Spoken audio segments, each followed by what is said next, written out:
Thompson is 7th in the league in strikeouts. A junior from Rusk, Texas. When he records his next, will be his 100th K of this season. How do you break down what he's about? He's a guy that's used to the spotlight. He's pitched on the weekend plenty over the last couple of years for Vanderbilt. It's a elevated fastball, being a low 90s. The slider's outstanding to left-handers. But for Thompson, I think the biggest thing is he's very good at filling the zone up. And from a Vanderbilt standpoint that is loaded with arms behind him, you don't need him to go 7 tonight. It's a loaded bullpen. They haven't played yet in this tournament. They'll be ready to go. Here's a look at how the Sooners will line it up. 12th in the SEC in home runs with 61. But Easton Carmichael has been on a tear lately. 4 home runs in his last 10 games. And remember, they've already got 2 games under their belt. The top 2 hitters, Gamble and Carmichael, have combined to go 6 for 14. Started with a win against Kentucky, a 5-1 victory. Great defense in that one. Turned 3 double plays, and then snuck by Georgia 3-2. They held the nation's top power hitting team to just 1 extra base hit. Great crowd has stuck around after the lengthy game preceding us. 4 hours and 21 minutes between the Volunteers and Longhorns.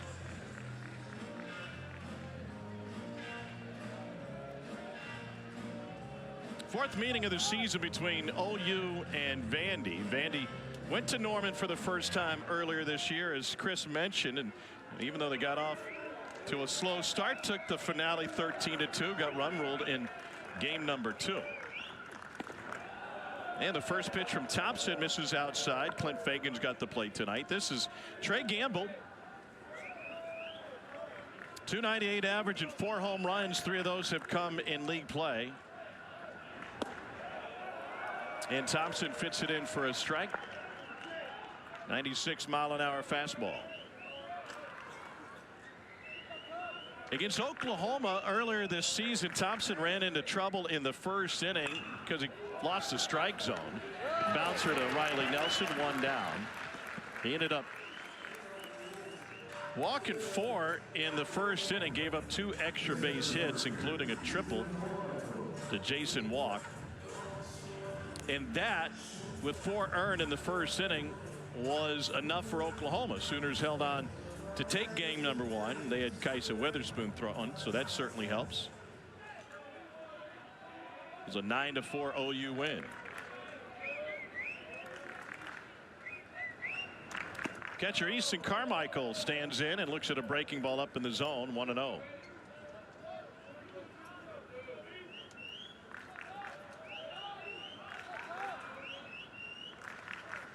Carmichael is a junior out of Prosper, Texas, and Prosper High School. He had a great season last year at Oklahoma. First team all conference in the Big 12, was on the Norman regional team and the Big 12 tournament team.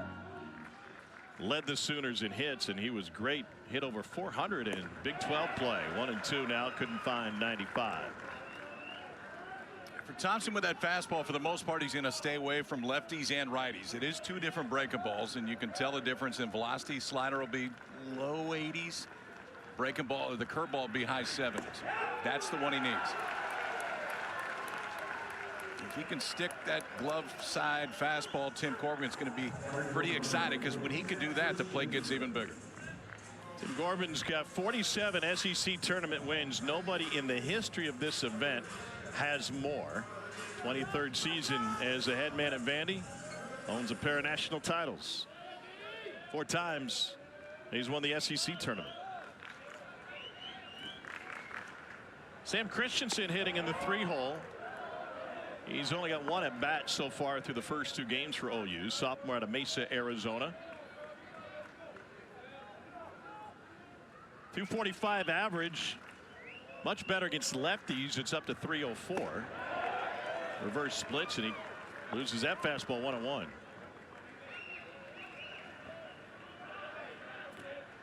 Top 4 seeds each got a double bye in this tournament, and that means, well, Oklahoma has the experience so far at Hoover. Vandy's got fresh arms and can go with an ace. 1-2 now.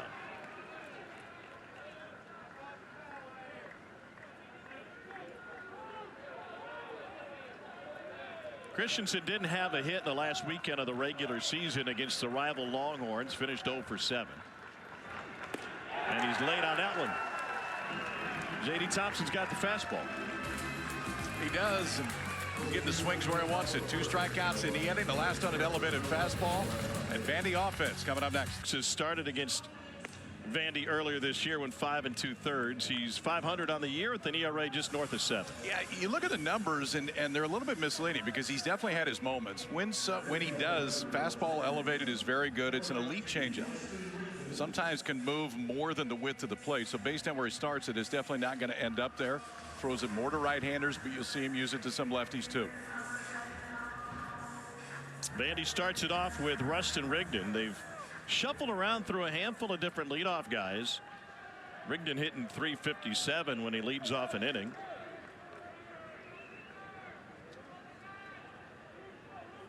Here's Crossland's first offering. It's in for a strike at 94. Rigdon, a freshman from Marietta, Georgia. His turnaround started for Vandy about 20 games ago, and in that span, Rigdon has drawn 20 walks. Lays off 1-1.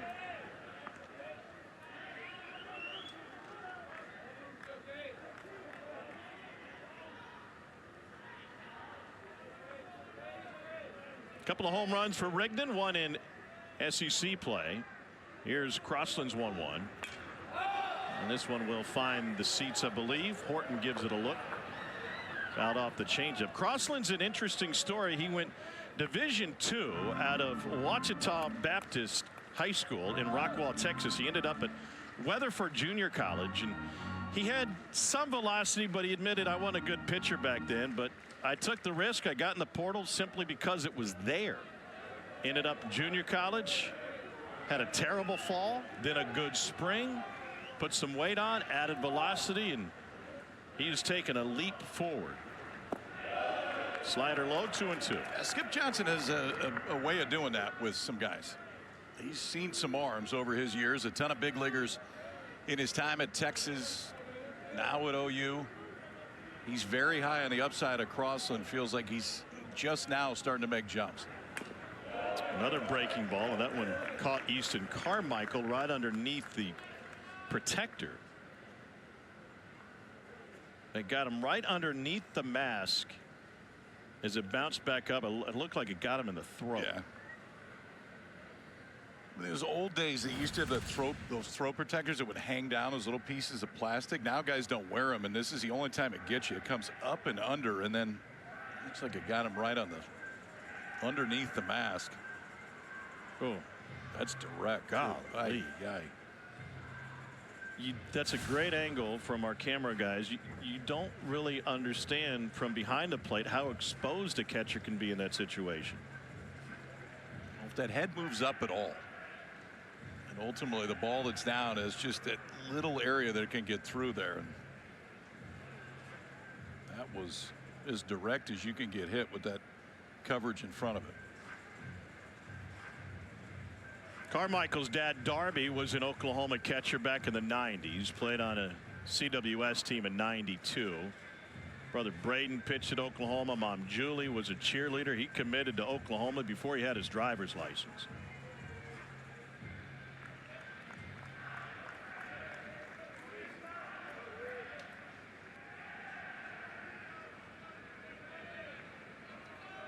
Catchers and rodeo riders probably belong in the same category, because he is just right back on the horse.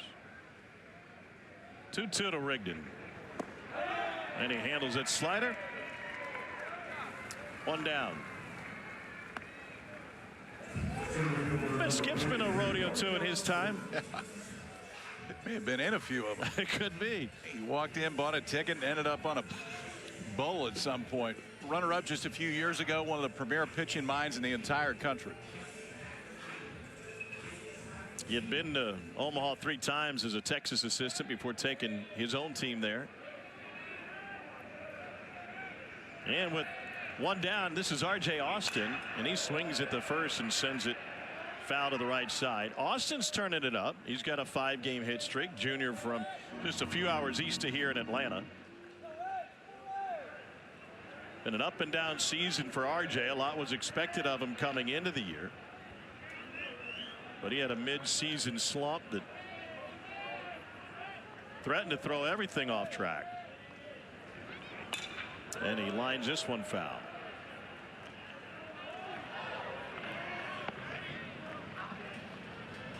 He's as versatile defender as you'll find, but offensively a big drop off from last year. I think the thought, and it's just a natural thought, is every year there's going to be offensive progression, and it hasn't necessarily happened to this point for R.J. Austin.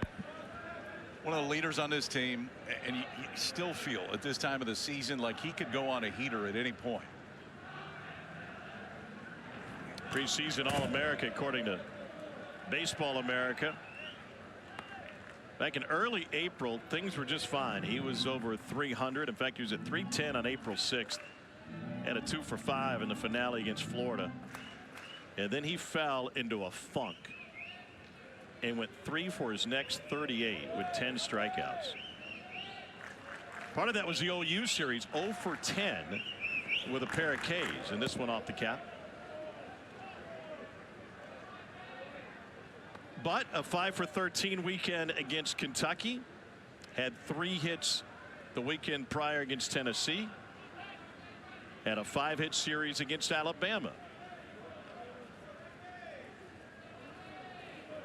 And he's played well here. He was the SEC tournament MVP when Vanderbilt won it in 23.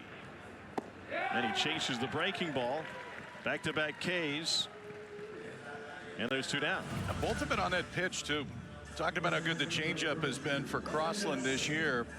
2+ counts, both against right-handers. Throws a breaking ball. It gets down underneath the barrel both times. Good start for the left-hander. Talk about that start his first time out against Vanderbilt. Walked just 2, and that's been the issue this year. 31 walks in 57 2/3 coming in. Stuff is not the issue as we've seen so far. Shift is on for Riley Nelson in this left-left matchup. And a fastball misses low, 1-0. Junior from Trophy Club, Texas. A couple of different stops before he ended up in Nashville's West End. And he has had a tremendous offensive season for the Doors.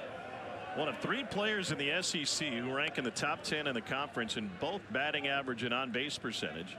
Yet he was the only one of those 3 not to receive any postseason SEC honors. He is definitely one of the more underappreciated hitters in this league.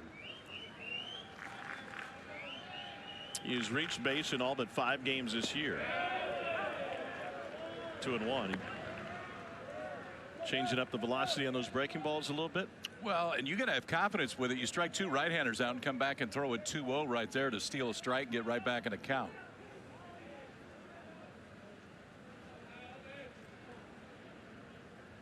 Two-1 on the way. And he chased it. Nelson pulled on that one, 2-2. Cade Crossland trying to strike out the side.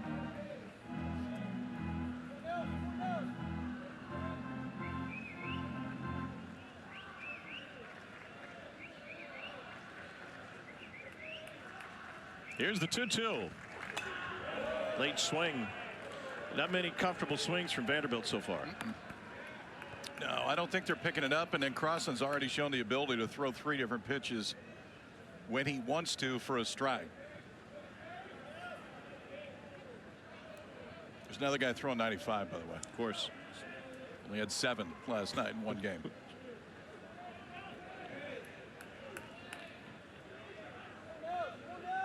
Here's the 2-2. 7 hit 95. 7, yeah. Last night. Is that inflation related or that just straight up? It could be. Yeah, humidity, inflation. There's a lot of things. Full moon. Well, it's not a full moon, but if it was, it would definitely affect it.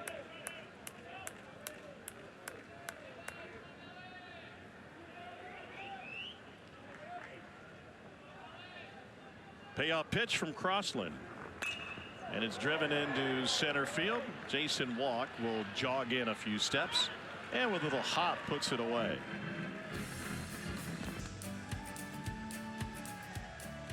No pace in the second game of the day. A 4-hour 21-minute marathon. Tennessee knocked off Texas 7-5. Longhorns regular season champs in their first trip to Hoover will head back to the 40 acres and get ready for the postseason. Jackson Willits leads off the second. Where does Texas going to come in from a national seed perspective? I would think, I mean, it should be top 4. I mean, they're locked top 8. Yeah. Bounce up the middle and past the reach of Ashstein. Sooners have their first hit on a leadoff single from Jackson Willits.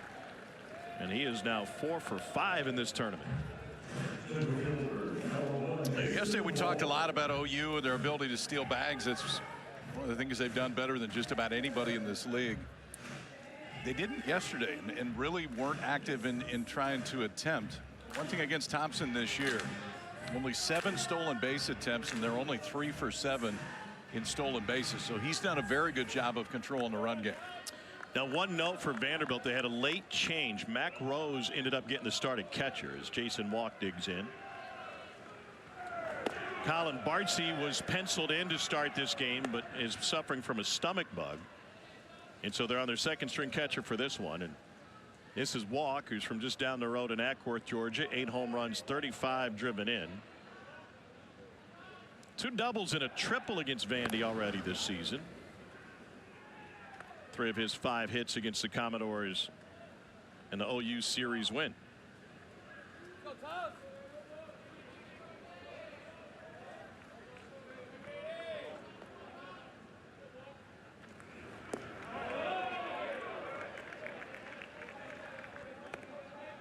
One ball, 1 strike now to Jason Walk. Harrison High School in Ackworth, Georgia. Played with Dylan Lesko in the Atlanta area as a youngster.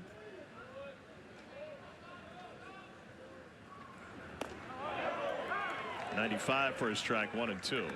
Guys will give up on that fastball, the bottom part of the zone from Thompson, because it doesn't have a lot of sink. They're used to when it starts there, that natural sink taking it down and out of the zone for most arms. Thompson's doesn't. It holds plane pretty well towards home plate. Then he can do that. Long run for Rigdon. Humphrey coming in, and Rigdon wants it over the shoulder, dropped it. They got to force it second, and that'll bail him out.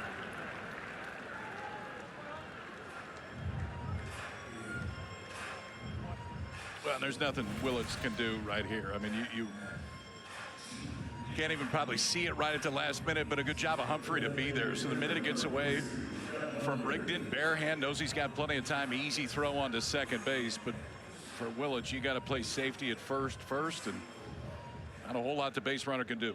From a fielding perspective, this is a big old ballpark. 405 to straightaway center. The gaps are as big as you'll find, and 335 down the lines.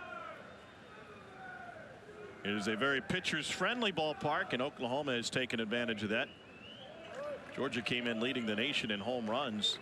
Dogs had 1 extra base hit.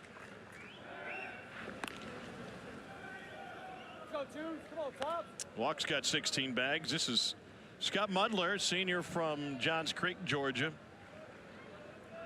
First plate appearance of the tournament.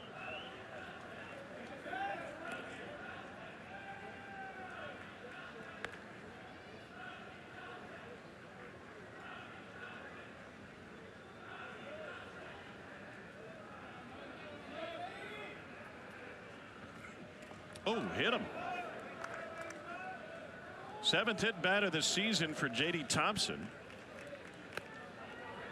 in 78 innings, and there's 2 on now with 1 out.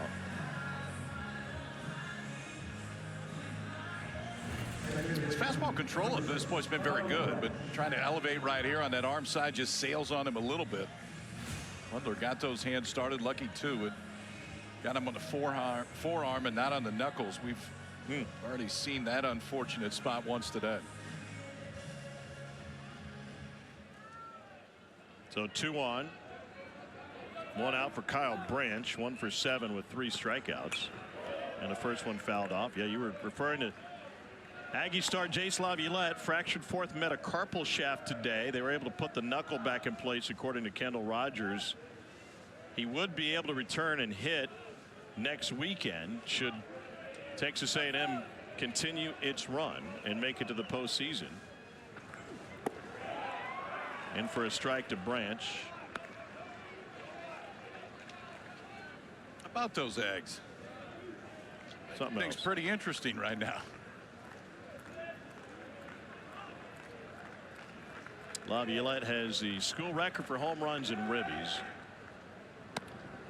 I'm going to have to shuffle some things around for the game against LSU. They've had to shuffle them around up to this point. I mean, you've got no Gavin Grahovac for the better part of half the year. Caden Sorrell is out of the lineup. Now you lose Laviolette. I mean, that at what point was 2-3-4, 3-4-5 in that A&M lineup?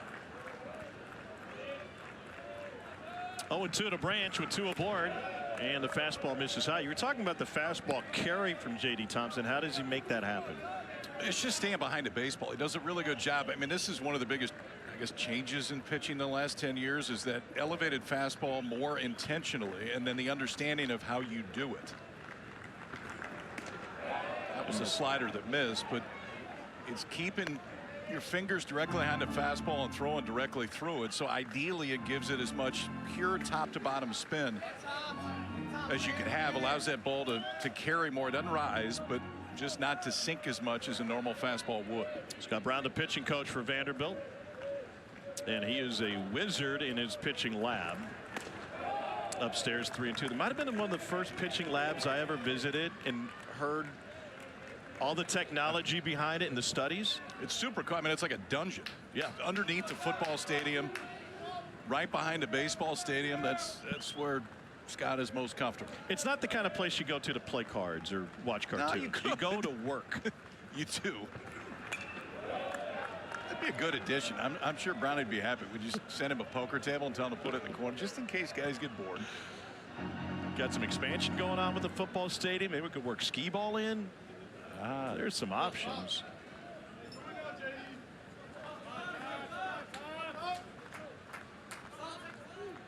Fielder's choice and a hit batter after a leadoff single. Payoff to Branch with the runners going. It is strike 3. And the throw down to second. The tail runners late. Double steal with walk at third and Mudler at second. Interesting, too, that they're throwing to the backside right here. Mudler just 2 stolen bases. Walk has now 17. So the thought was, even though the throw to third is less, we're going to try to get the guy that doesn't steal as much. And J.D. Thompson, you better get out of the way of that one. Macro's coming up throwing.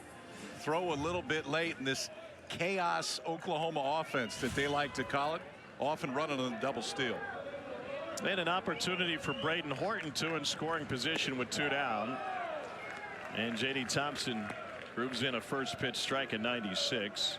Horton, a Pennsylvania native, making just his 7th start of the season. Sharply hit foul. Great grab in the. Is that Witherspoon? No. Still a great grab. It's still a great grab. I would just, my advice would be, if you're a future first-round pick, let's not reach for foul balls. Definitely not with a pitching hit. No. No.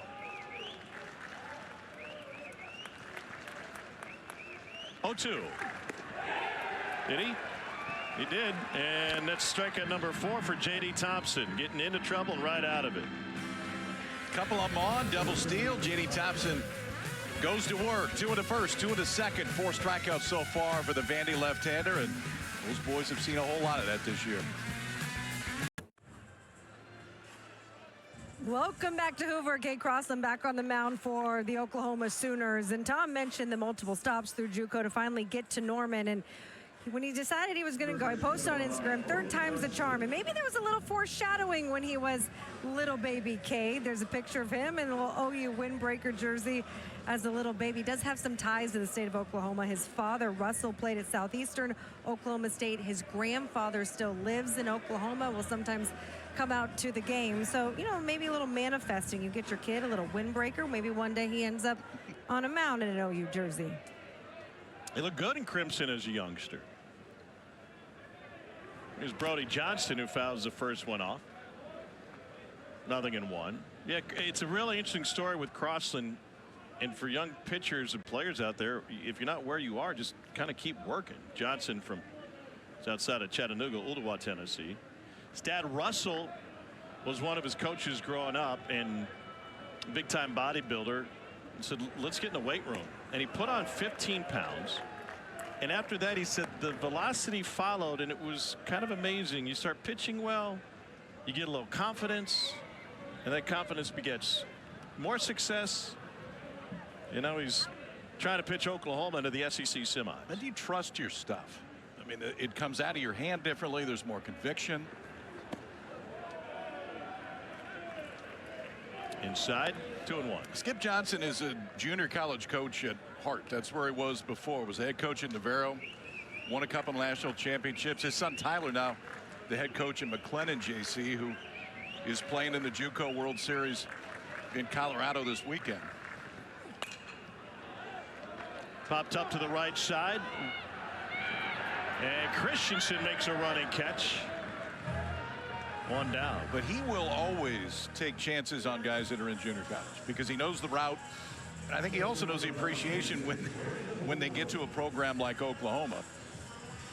He's consistently shown the ability to allow them to take a jump up. All three guys in their starting rotation came from junior college. The Washington Twins and obviously Crossland here. Yeah, Witherspoons. We'll talk with Kyson later today in this game. Here's Braden Holcomb. This dude can fill up the batter's box. He's a great example of Vanderbilt turning up the success. And as Chris talked about, first part of the game, that they had to not only get refocused, but also change their approach for a handful of guys. Aria Gerson of the Tennessean had a great article about that coming into this tournament. 8 of Holcomb's 9 home runs have come in SEC play. 2 of them have been walk-offs. In Southeastern Conference action, Holcomb has an OPS of 1418. That is off the charts. Amongst the best arms in the country. That pulled on the changeup, 2-2. See if he goes back-to-back right here too. He's been able to go to both the changeup and the breaking ball so far today. That changeup, at least by the numbers, has been his best pitch all year.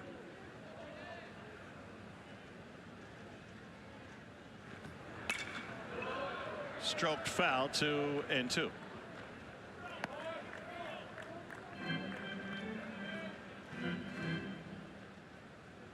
Holcomb 6'5", 240.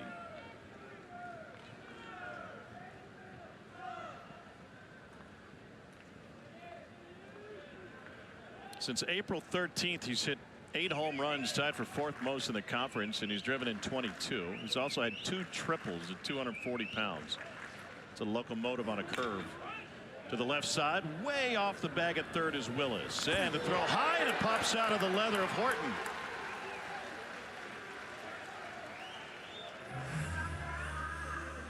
Would you rather the shortstop take this one? No, I'm okay with the third baseman taking it, but I think Braden Horton over at first base maybe got confused as to whether he should jump or not.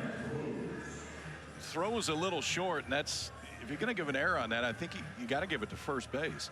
It's not a perfect throw, but it's not that bad. Official score disagrees with you. It's the 12th error of the season to the third baseman Dawson Willis. Talk about that after the game. Now Willis has the 2nd most errors in the SEC. Oklahoma's defense was sensational in the win against Kentucky, turned 3 double plays. Mac Rose late, 0-1. Sophomore from Rockwall, Texas, getting the start for Colin Bardsey. Bardsey got a bad boiler this afternoon and was in the lineup and was a game time decision. Rose played at McClellan Community College. And he sends this one a roller to Branch. The second for 1, 4, 6, and 3. That is the 5th double play in 3 games of the SEC tournament for Oklahoma. The feed by the freshman Branch at second base. Spins, fires. Willits comes across the bag, and they just get back. More mature in the batter's box in terms of their their takes and their ability to hit the ball to the backside. I just think there's been a lot of growth since we started, but I felt like at some point in time those kids were going to do that. But once they started to pop, the offense took off a little bit more as well. Appreciate the time. Thanks, Chris. Guys.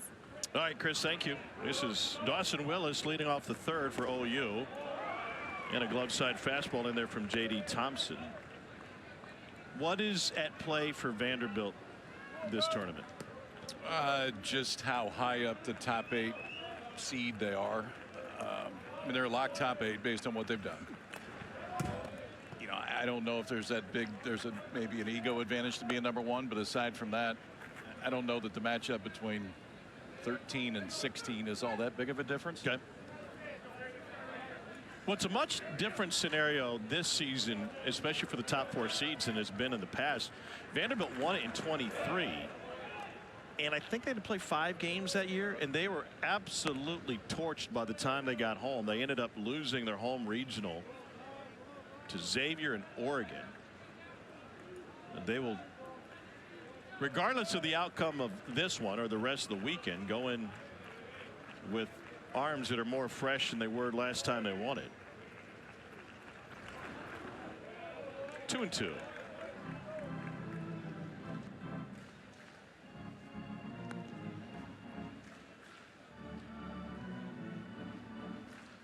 .227 average for Willis. 4 of his 5 home runs have come against SEC pitching.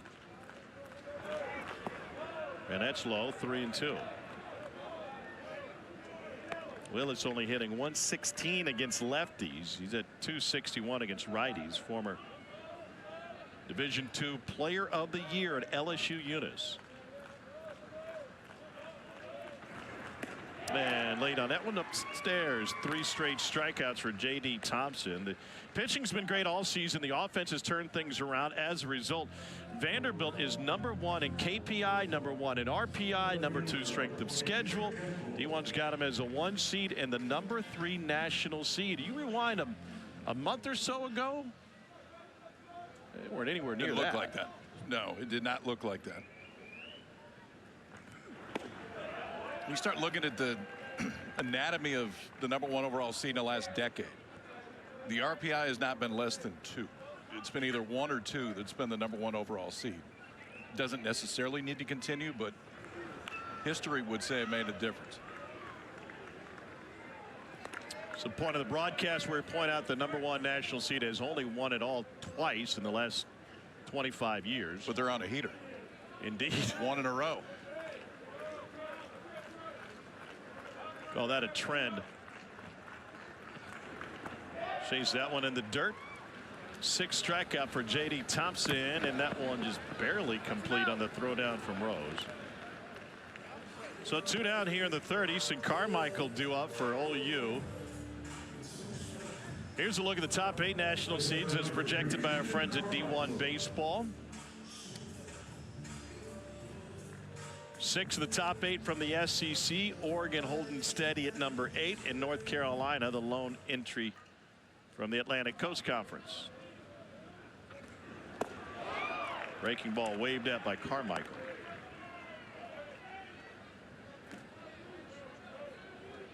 .14 home runs and 55 driven in. Oregon led by Mason Neville, Arkansas transfer, leading the world in home runs.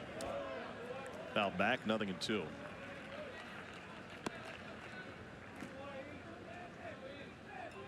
So you don't see much of a value in shuffling around among the top 5 seeds or so. Where would you draw? I mean, obviously top 8, but where would you draw the line there? Yeah, I think that's probably fair. I mean, if you get a top 8, you're feeling pretty good anyway. And then you know you're going to play at home for 2 straight weeks if you can get there. J.D. Thompson's doing all he can to make sure that Vanderbilt is going to play at Hawkins Field for a couple weeks. That's 3 strikeouts in the inning, 7 in the game for the Vandy lefty. Both guys on their game tonight still scoreless.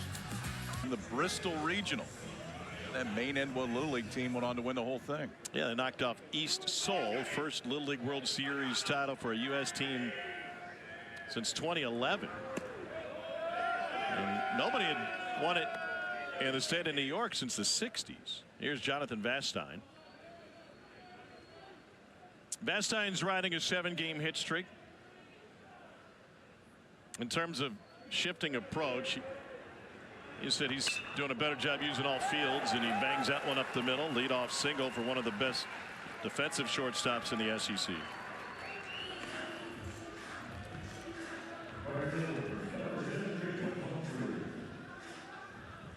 And that brings Jacob Humphrey to the plate.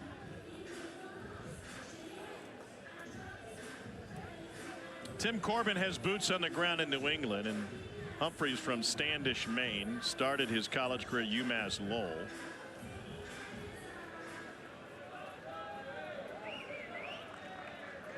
He's been bothered over the course of the second half of SEC play with a concussion. Had to sit out a couple of series due to concussion protocol. Was injured when his head collided with Ole Miss third baseman Luke Hill's knee on a slide into the bag in Oxford.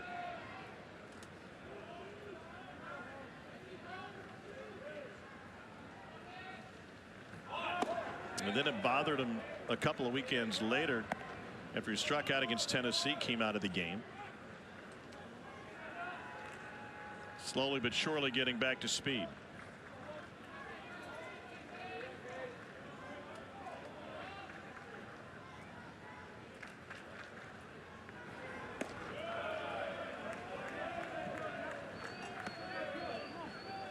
All of his home runs have come against left-handers this season.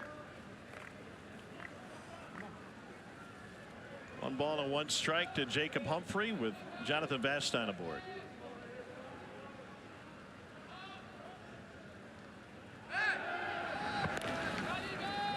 Vastine 9 of 12. These two teams like to run. Oklahoma second in the SEC in stolen bases. Vanderbilt third.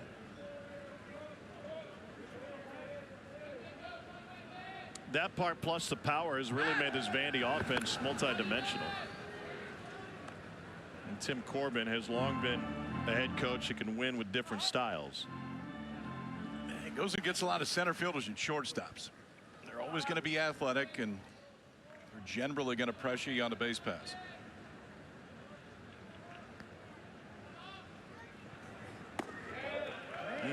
Carmichael wanted that one. Clint Fagan didn't see it so much, and the count now 2-1. That'll change things, won't it? 2-1 instead of 1-2. Can. If you're on the mound, you'd much prefer 1-2. Yes.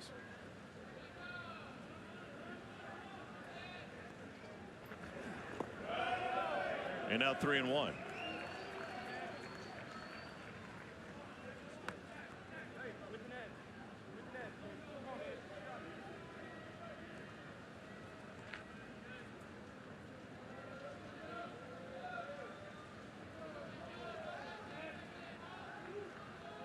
Humphrey stands 5'10", 180. Lower in the stance, and he pops it up. You heard Braden. He's the first baseman. And he drops it. Racing to second is Vastine, and he gets there before they can get the throw across. Just the third error of the season committed by Braden Horton, although that's in limited time. We saw a drop fly ball earlier in this game, and it stayed right by the guy that dropped it. This time it gets far enough away from Horton. Vastine's got enough time to get on there. And Crossan had faced the minimum in the first 2 innings.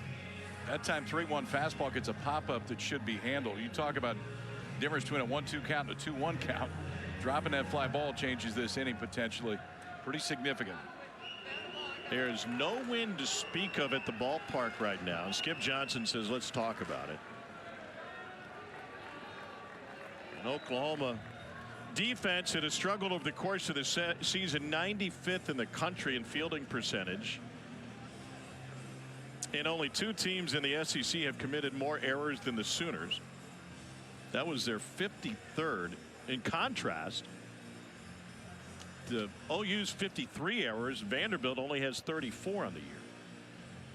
Vanderbilt's tied for second in the country. Fielding percentage just 1 percentage point back. I think, and that's why they were able to kind of hang in there when the offense wasn't there, because they pitched it and they threw it to first. And then when the offense started clicking, why we're talking about Vanderbilt as potentially being a #1 overall seed right now. I love Corb's answer to Chris. You know, we develop players. We expect them to come along. You're going to be playing better back half of the season. And there's some guys who aren't freshmen but had limited time or missed time in the fall that he still thinks about as inexperienced and high ceilings. Here's Mancini, who started his college career at James Madison. Squares the bunt, gets it down, but foul. Mancini earlier this season against Xavier had a 2-run squeeze play.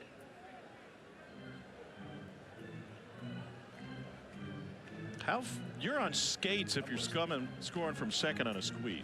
Did you see? Remember Paxton Kling was at LSU? Yeah. At Penn State now.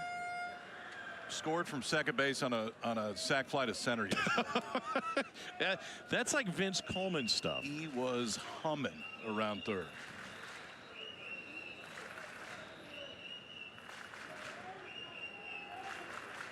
Three home runs and 19 driven in for Mancini, and a lob over to second to keep Vastine close.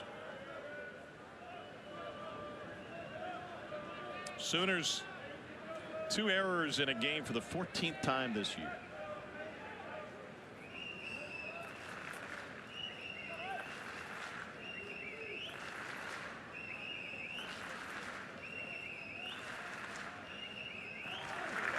And perfectly places this one. Throw to first is late, and the Commodores have loaded them up. You couldn't have rolled it out there better. Especially from the left side. Puts it right on the line. Even the left-hander Crossland, whose momentum is going to take him over towards third base. Still, I mean, this is just hugging that grass. If it gets off, it probably kicks off the lip and goes foul, but it doesn't. Willis fields it, throws across. Mancini with good speed beats it out. So you got a single, an error, now an infield single, and the Vandy boys have them loaded up with nobody out. You've had putts that don't roll as true as that one. Plenty of them. Here's Rustin Rigdon with the bases juiced. And a breaking ball in for a strike. 0 for 1 with a strikeout, went down swinging to start things off.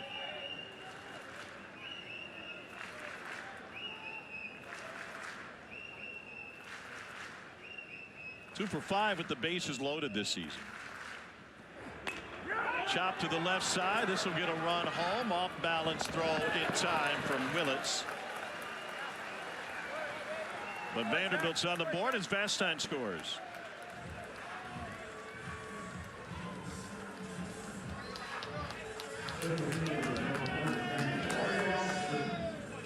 And with a fresh set of arms in the way J.D. Thompson is throwing tonight, that feels like a lot. And a day off tomorrow. And the winner here doesn't play tomorrow, so potentially you give that bullpen.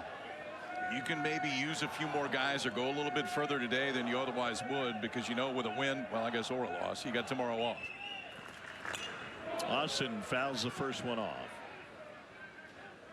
J.D. Thompson has allowed 1 hit, and he struck out 7 through 3 innings.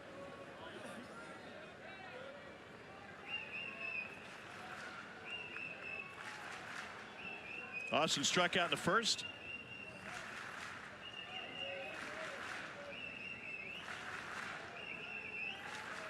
Humphrey with the leadoff third. Mancini behind him at second.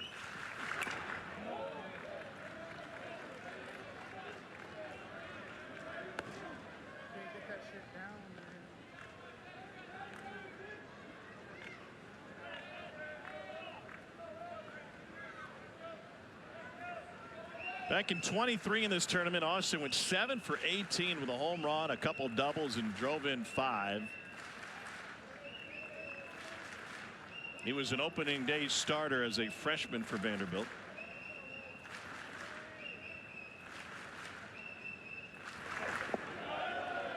Breaking ball in the dirt, 1-2. RG's dad Reggie played for the Bears in the late 90s, was a 4th-round pick as a defensive back out of Wake Forest. RJ grew up in Atlanta playing some football, played cornerback, but decided baseball was his path before he got to high school. And now the 1-2. And his ball's lifted down the left field line. Austin can fly. 2 runs will score. Austin motors his way into second, and he's standing up with a 2-run double. 3-0 Vandy.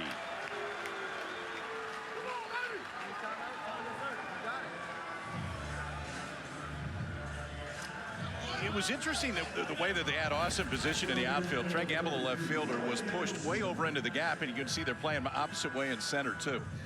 This ball was not hit very hard. It was 80 miles an hour off the bat. Changeup that R.J. Austin was all the way out in front of, just hit it in the right spot. Takes a while to get there, and the Vandy boys add 2 more.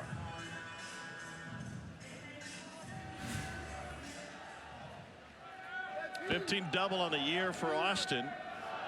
And now Riley Nelson, another crack at Cade Crossland. 45th pitch of the game from Crossland.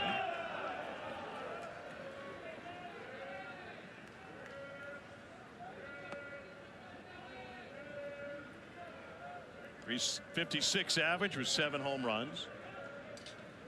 And a visit from Easton Carmichael. They could be talking about just about anything right now. You know, Cade Crossland is a bookophile. He read all the Harry Potter books. The longest book he said he read was The Way of Kings. 1,500 pages. My. Is that punishment? Is that you doing it because you want to? It's like when they used to tell you to run the stairs. Yeah, nobody chooses to run the stairs. Kings or whatever that book was. It's 1,500 pages. It gives me a headache just thinking about it.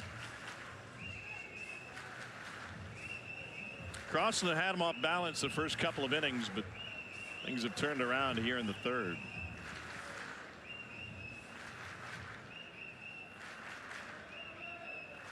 I do have a stack of books on the nightstand, but most of them have already been colored in. 1-0. 1-1.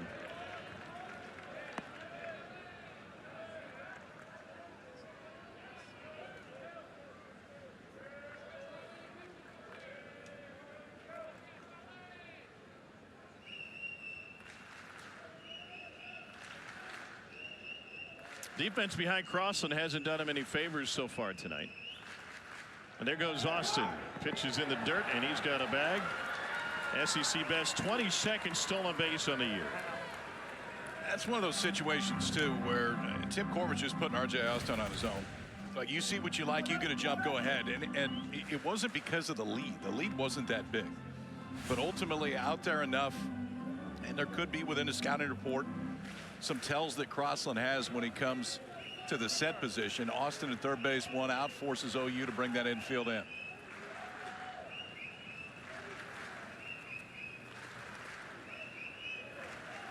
Infield is in with the shift on for Nelson. Here Tim Corbin talking to Austin. Chopped it off the leather of Horton. That'll get another run home. Riley Nelson heads into second base with a run-scoring double. Skip Johnson decides to pull the infield in, and it costs him an out here in the 3rd.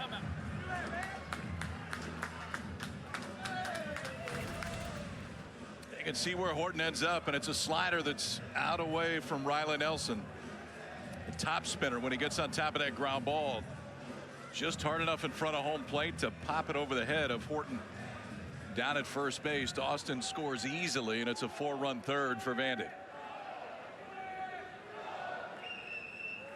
And now Brody Johnson stands in. He popped up to right field his first time up. Waves at the changeup, 0-1.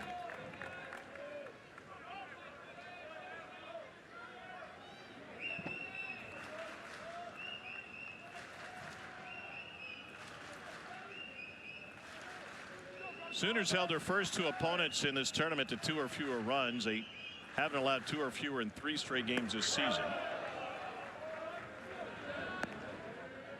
And so that goes by the wayside here in the 4-run third.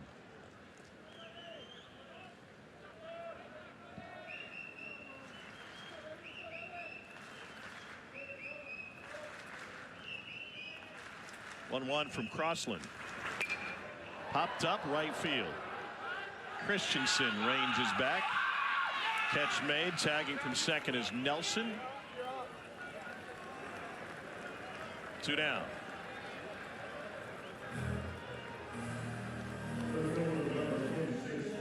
And Braden Holcomb back to the plate. Calisthenics ongoing in the Oklahoma bullpen. Maybe this was predictable because Vanderbilt has a +33 scoring margin in the 3rd inning this season. That's the largest differential of any inning for the Vandy boys.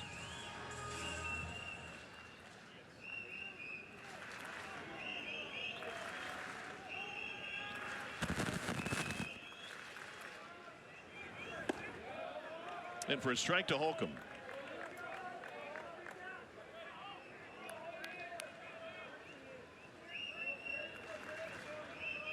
Oklahoma playing well lately. Winners of 3 of their last 4 after a 5-game losing streak. There's really no difference in the NCAA tournament between a 2 seed or a 3 seed. Although, if you wanted to match up with Oklahoma State on the road somewhere, it could depend on getting that perfect matchup. It could. No longer in the same conference. And OU is in. Oklahoma State should be in. Would not be shocking to see those 2 in the same regional, which. This is interesting. This pitch clock violation. Clint Fagan called it on Holcomb because he wasn't engaged with the pitcher, Cade Crossland. It is as simple as eye contact. Your eyes have to be up and looking towards the mound, and he ruled that they weren't. It has to happen with 8 seconds left or more. Well, that was right on it. That was on the 8.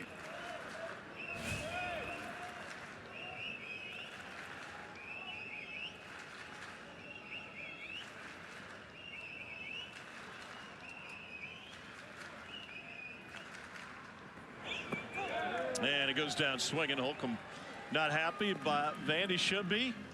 They whistle their way to a 4-run 3rd inning. Oklahoma miscues opened the door, and the Vandy boys took advantage of it. 2 errors, and then R.J. Austin making them pay with a 2-run double. Riley Nelson followed with a 2-bagger of his own to bring home Austin, and the Vandy boys are off and running. It's a 4. My plan to feel good.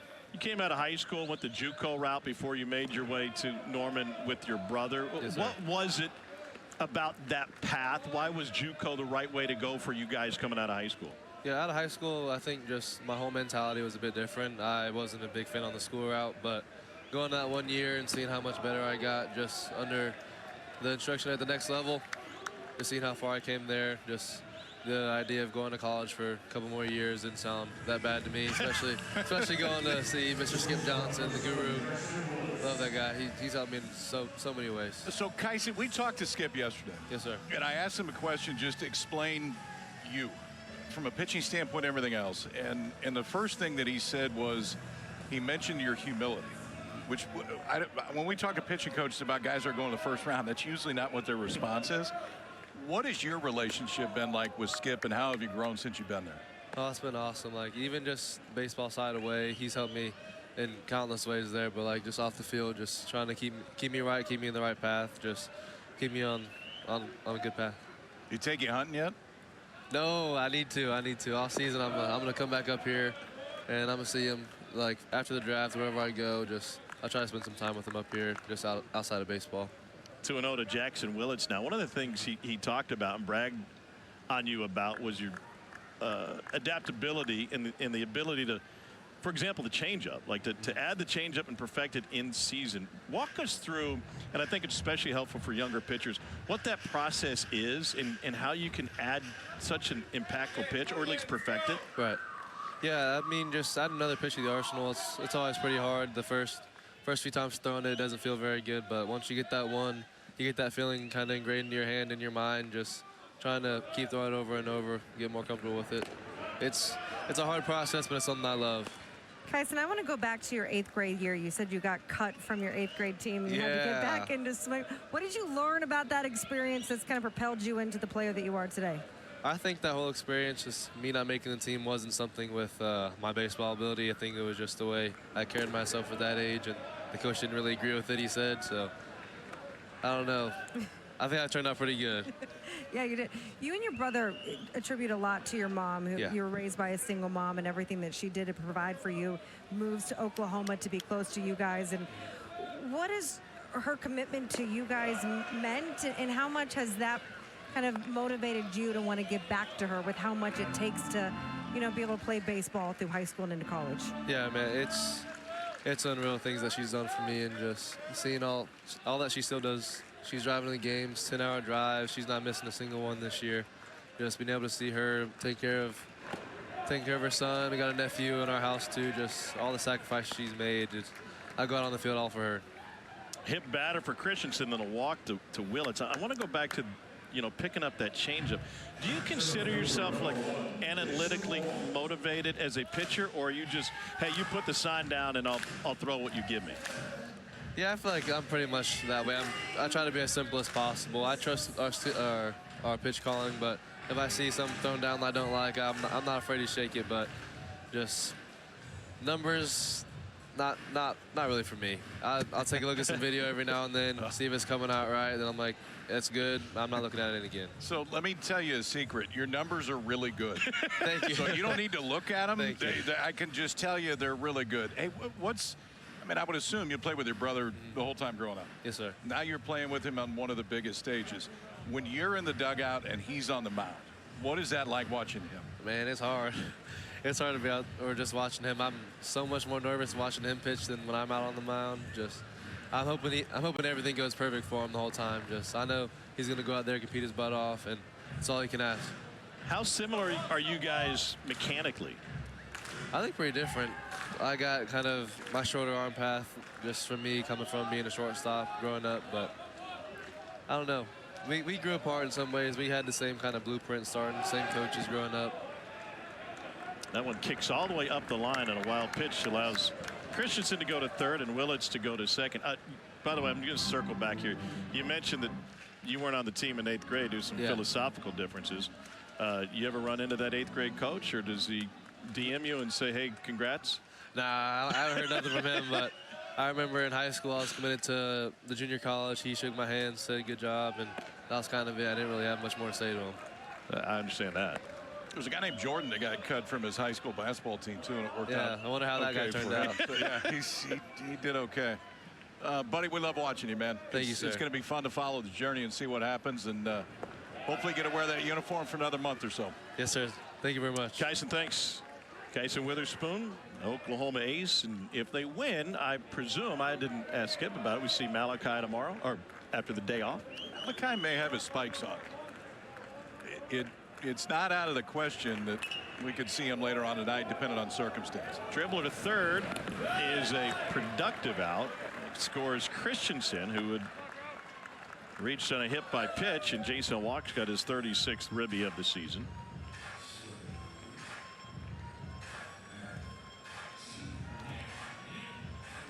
Pretty cool kid. And he's going to go really high.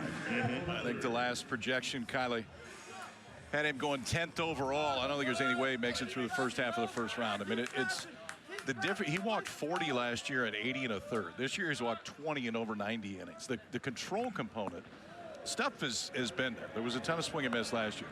But the ability to control within the zone, and like you talked about, I mean, add that changeup essentially in the middle of the season, and then utilize it yesterday. He didn't throw any against Georgia his first start. He threw 4 in the first inning yesterday.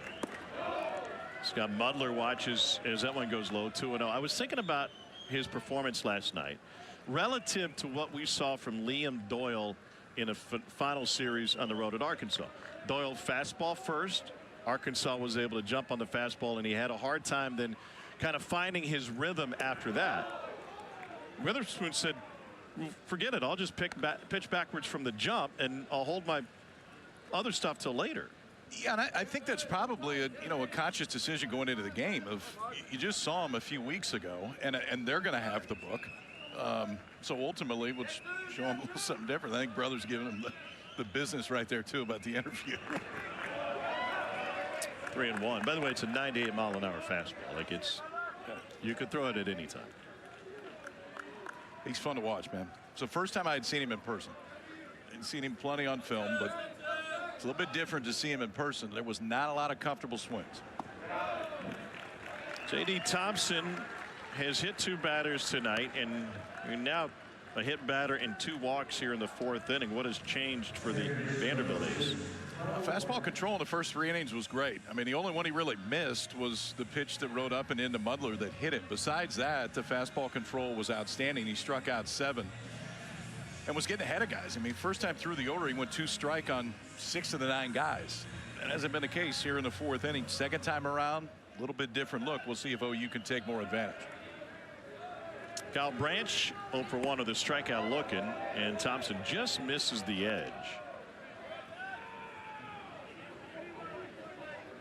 There's some stirring.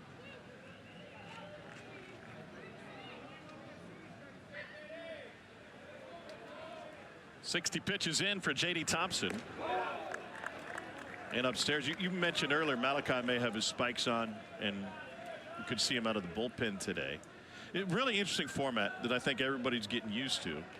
If you're Oklahoma, you probably want to get some live action for Malachi. You don't want to leave here without him throwing, which is certainly the case if you drop this game. You do.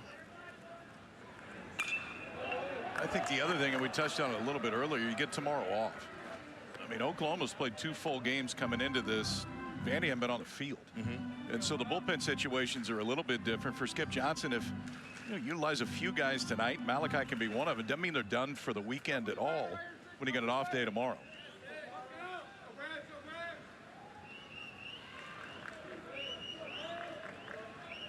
Branch 1 for 8 this week with 4 strikeouts, and now 2-2. Played against his brother in the game yesterday against Georgia.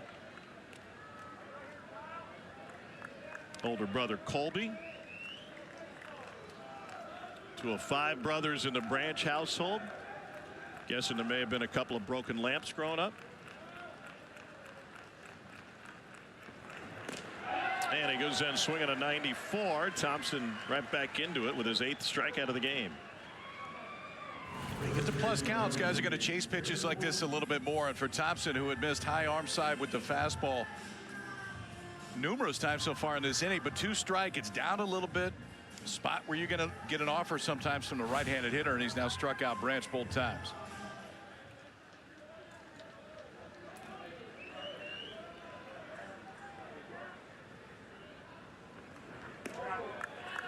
First pitch breaking ball stays upstairs to Braden Horton.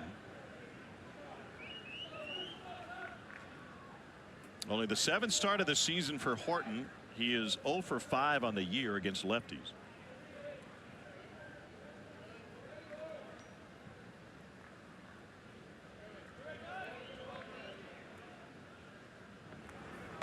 And a breaking ball in for strike 1.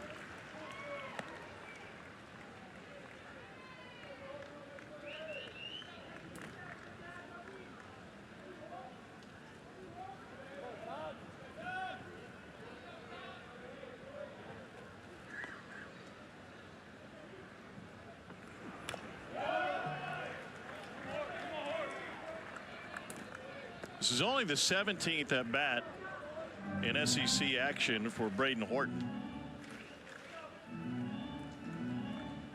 Like everybody, Oklahoma had to shuffle some guys around, and now Horton seeing action over at first base. Dayton Taki, who played in the first 2 games, is out of the lineup tonight. He had been bothered with an injury going back to the Georgia series and just came back.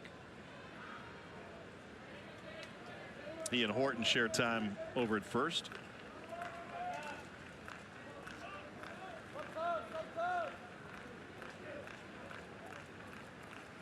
Two on in front of him. Willits at second, Mudler at first, and a 1-2.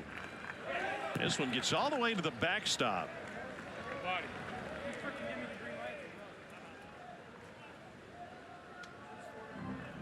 second wild pitch of this inning. And the misses the first 3 innings were not big misses. The misses in this inning for Thompson have been significantly bigger. Correction, the first one was actually ruled a pass ball. Charged to Mac Rose. Thompson's having a hard time in the strike zone this inning.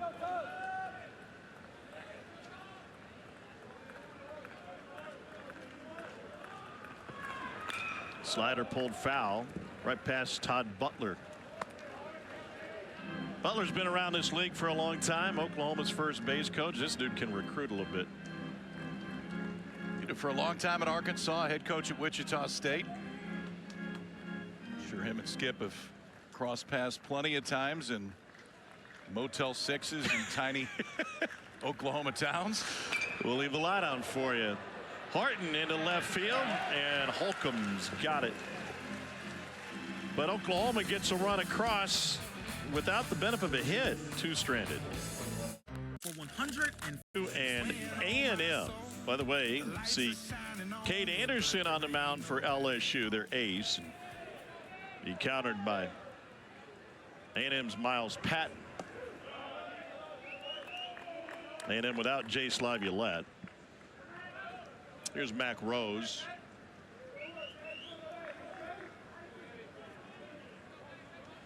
Rose, the only Commodore didn't come to the plate in the 3rd. What do you make of this run from Michael Early's squad, Texas A&M? It's intriguing. That's for sure. Obviously, it gets tougher now with Laviolette out of the game, or out of the tournament. Question is, you can have enough arms to get all the way through it. I think they got to get to Sunday to have a chance. Obviously, you win the thing, you take out all the questions out of the equation. But they beat some pretty good clubs this year. 2 out of 3 at Tennessee. Beat LSU at home. There's not to say they can't win 2 more and put themselves in a position. A&M was swept by Bama, Vanderbilt, Texas, and Missouri, and swept South Carolina. But yeah, those series wins they got, including on the road at Tennessee after there were no hit, keyed what was an impressive turnaround. Here's Jonathan Vastine, singled and scored. Cade Crossland misses up, 1-0.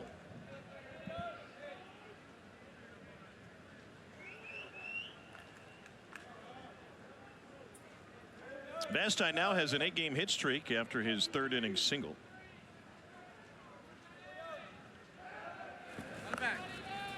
That was a tiny lead from Rose, who only has 1 stolen base. What does a pitcher gain throwing over, A, when it's a tiny lead, and B, when it's a catcher and he's not likely to go? I mean, I would think the only reason to do it is to see if the batter shows bunt, and then maybe you can switch defense a little bit. But I don't see Vastine bunting here with Rose the runner. Maybe chance for another double play. Branch makes a turn late, but they get the lead runner, Mac Rose. 1 down.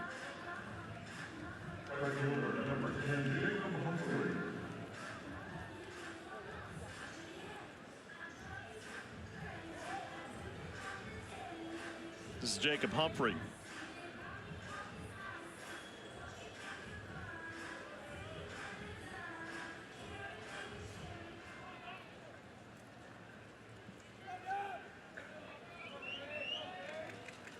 Humphrey reached on an error in the 3rd. Did you hear his walk-up song? I heard it, but you're not probably going to tell me what it is. Yeah, My Humps by the Black Eyed Peas. Yeah, that one's on the playlist. I don't know if they're just playing it for him here at this stadium or if that's his jam.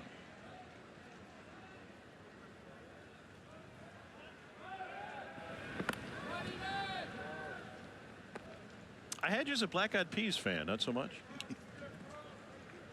You had me as a lot of things, but I don't think you had me as that.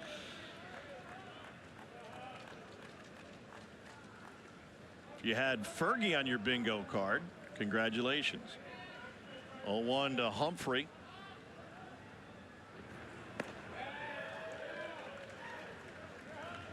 Crossland humping it back up to 94.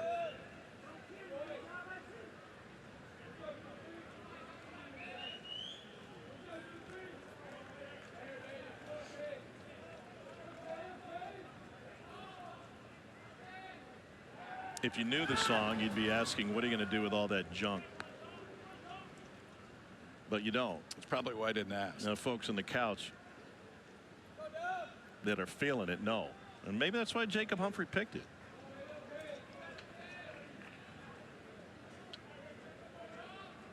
Crossland labored through the third inning, allowed 4 runs, and this ball's tattooed to left, but right at Gamble. 2 down. Well, that was one of those times that the outfield was positioned perfectly. They were more pull side in the infield, shading a little bit the opposite way in the outfield.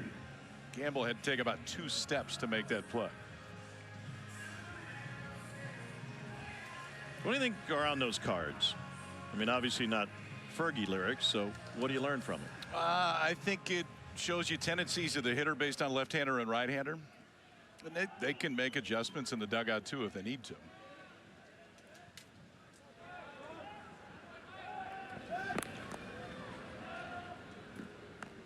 We've got one of the best defensive center fielders on our crew this weekend, Jackie Bradley Jr., and we were peppering him with questions about playing center field at Fenway Park and Kauffman Stadium. And we're talking about those defensive cards, and he said, well, number one, based on the hitter, it'll tell you your starting point.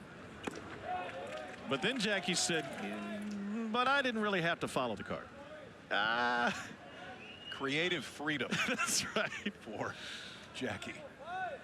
Jackie said, as long as I brought Benintendi or Mookie along with me and we're all playing it the same way, then we're fine.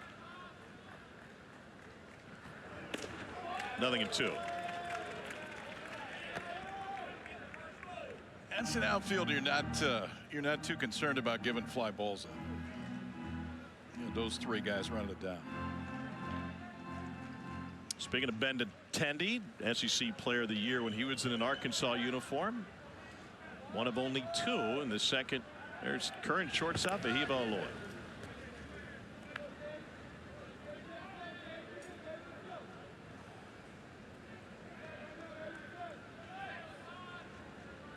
Encini reached on a bunt single to load the bases in the third.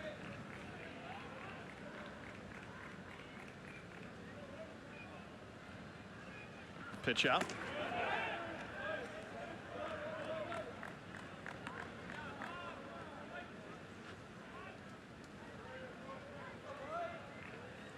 Is there an art to executing the pitch out, or you just throw it? Well, you want it to look the same on the mound. I mean, sometimes if you try to go too fast, then base runner's going to pick it up, and then you want your catcher to stay down as long as possible. Either one of those 2 can be a tell.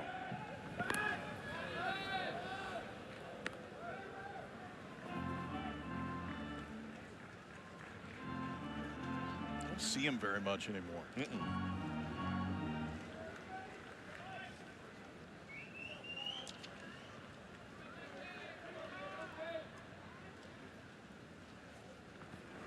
Not going, and it's pulled to the right side. Branch can't get there, kicks it towards foul territory.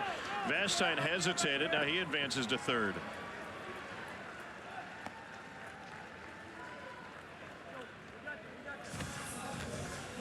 We talk about the defensive struggles of this OU team, and we've seen it in this game.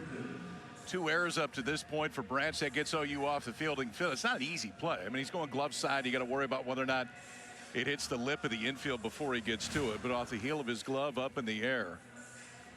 That'll goes the 3rd error of the day already for OU. And the 10th charge to the freshman second baseman.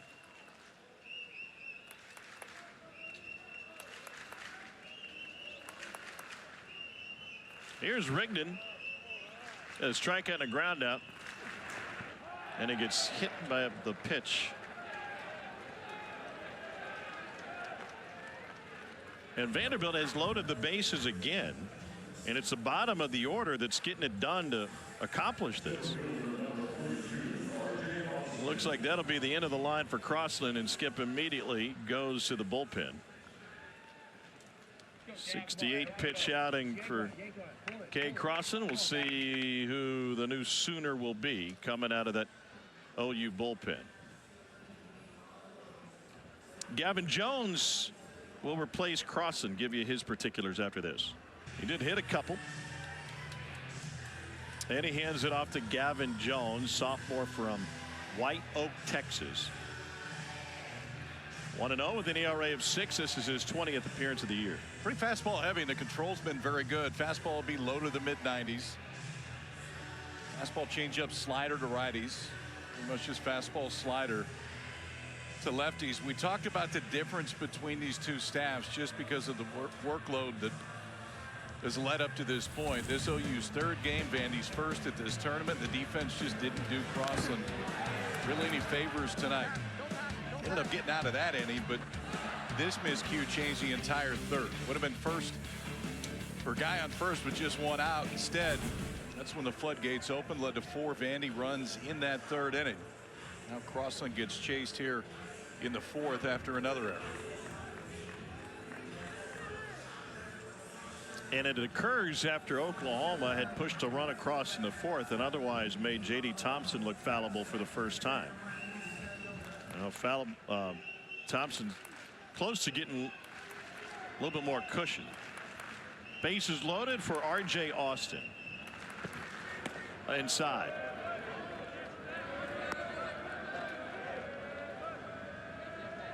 Austin's got a 2-run double to his name. That came his last time up. He's 4 for 10 with the bases loaded. Only 2 home runs on the season for Austin. Beautiful pitch, 1-1. Runner at third is Jonathan Vastine. He reached for a fielder's choice. Mike Mancini's at second. He came aboard via an error, and Rigdon was hit by a pitch. They've had 4 base runners without a hit this inning.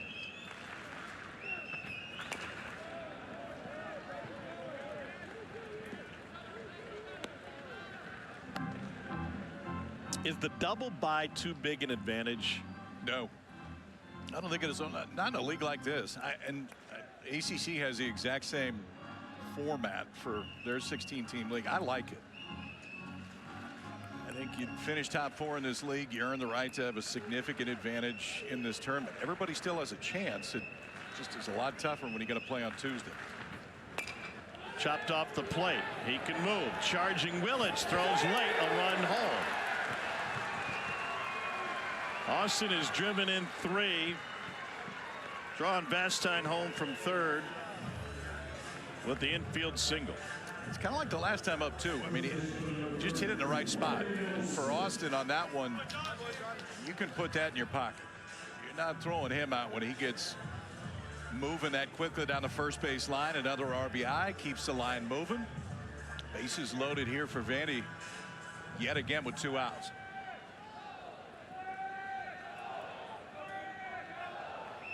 Here's Riley Nelson. He's 1 for 2. Bases remain loaded. And in for a strike.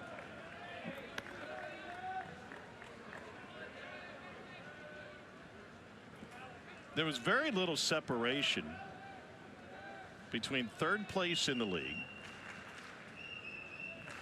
LSU with 11 losses in the 3 seed, and Bama with 14 losses. What seed was Bama? 9. So little differentiation between 3rd and 9th. What was the record difference? 19-11 or yeah, 3 losses over the course of 30 games. 3 games. And to put it in perspective, Vanderbilt went into Kentucky to close the regular season, and going into that first game, they could have finished anywhere from 2nd to 13th. And they hit walk-off home runs in each of the first 2 games. They were down in the 9th in each of those 2 games. That changed what the postseason could look like pretty drastically. The margin of error is so thin in this league. 2 for 2. As Gavin Jones' fastball is just off the plate, according to Clint Fagan. So do you think that the advantage is too big, given that? I certainly understand why the coaches love to get those top 4 seeds and go into the weekend where you can approach it like a regular series. I think you're going to have a really hard time to win this thing outside of the top 4 going forward if this format sticks. And that's fine. I mean, top 8, you just have to play one more game. It's those Tuesday games where you have to play 2 more games, and if you win them, you're getting to this point that the team in the other dugout hasn't thrown a pitch. That's right. That's a big advantage. They'll be moving on this 3-2 to Nelson. Up the middle off his hands, and no play at second, so on to first, and Kyle Branch makes it happen. Right. 4 innings, 8 strikeouts for J.D. Thompson. Control left him a little bit in that last inning, but the swing and miss definitely different. We talked about the importance and advantage of the high fastball. And Thompson's ability to use that, especially when he gets into plus counts. And he got into a ton of plus counts early. 8 of the first 11 through a first pitch strike, but just 1 of the last 6. When he throws that first pitch strike and then ultimately has the ability to get to 2, those high fastballs play so much more. Hitter gets more defensive, doesn't have to be out of the zone that much. 6 swing and miss tonight, 4 strikeouts on that elevated fastball. 8 total through 4 innings.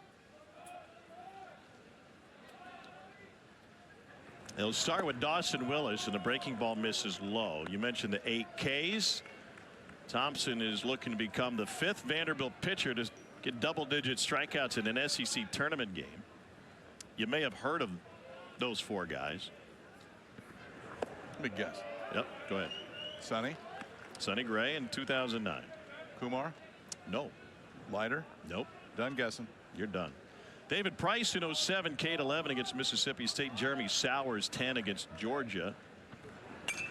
And in 04, Ryan Mullins struck out 12 Florida Gators. I believe Mullins is the only of that group that didn't make it to the big leagues, and he was a 2nd or 3rd round pick. They've had a few of them. You can see, too, maybe not a huge surprise. Just 2 groundouts tonight for Thompson. The vast majority of the outs have been via the strikeout. Swing and a miss, and add another. That is K number 9, 2 trips through the batting order. This one on the breaking ball. 75 miles an hour on this curveball. Takes 20 off of a fastball that's been up to 95 today. It goes up before it goes down, but straight top to bottom break out away from that right-handed hitter. At least a strikeout in each of the first 5 innings for Thompson. A little hump in that curveball. There's a song about that. We call that the Fergie. Trey Gamble is 0 for 2 tonight. He was the 6th strikeout victim of the game for J.D. Thompson.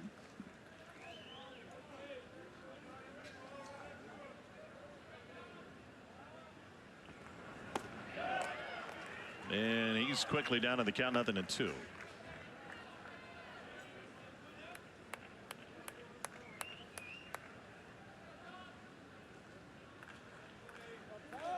Gamble from Alpine, Utah, is an Eagle Scout. And he is strikeout victim number 10.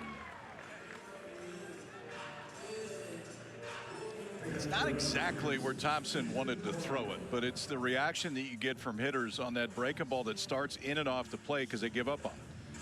That's not the hanger. The hanger's the one that stays in the middle over the middle of the plate. The one that starts inside and sneaks over the inside part of the plate. So often you get that reaction. Hitter can't pull the trigger. Got the call there. And now Easton Carmichael.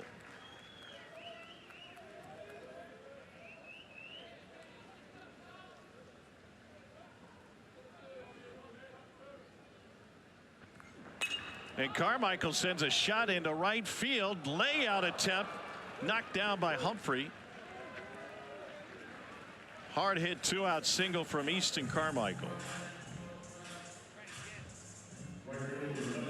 What a great job by Humphrey to keep it in front of him. Yeah, I was a little bit concerned when he laid out right there, and he was a lot closer than I thought he was to making the play.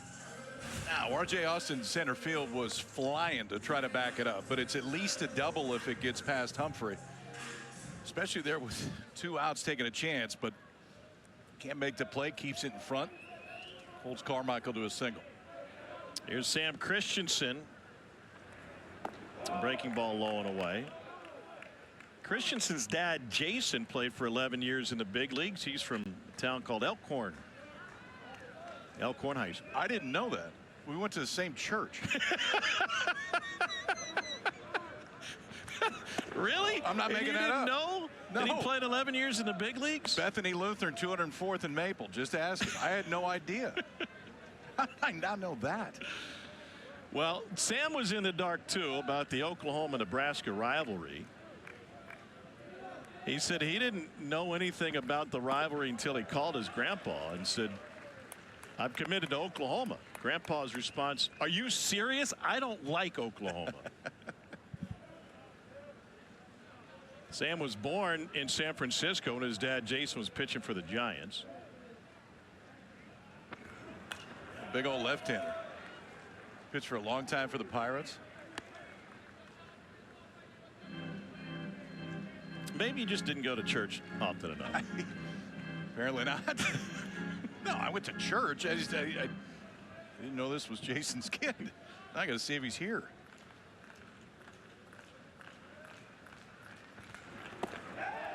Ooh.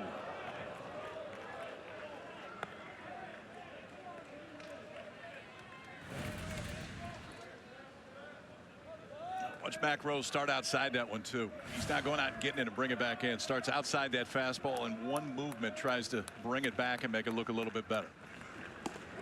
And he loses him. Third walk of the night from J.D. Thompson.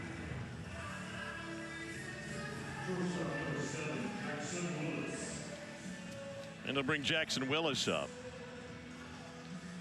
Nobody throwing in the Vandy pen. Oh, I take it back. There is a left-hander throw.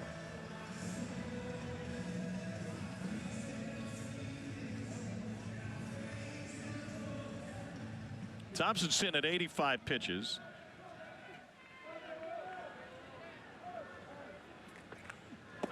Swing and a miss. So Vandy's in an interesting position, as at least as it pertains to J.D. Thompson. Throwing him here on Thursday, regular rest, and then going to regional next week. They'll be hosting one of the best seeds in the country, and depending on the opposition, you can give J.D. another day of rest and throw him game 2, depending who that 4 seed is. I mean, Vandy has a big advantage because they have 3 starters that they would be comfortable going with in the opener, especially if you're a 1 seed. Cody Bowker's pitched on the weekend essentially the entire season. Connor Fennell has moved into that role about halfway through the year, but they can go a lot of different directions if they want to stay away from Thompson game 1. Flinch on a breaking ball in the dirt.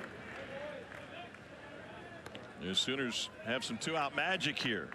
Carmichael single, a walk to Christensen. Willits is 4 for 5 here in Hoover.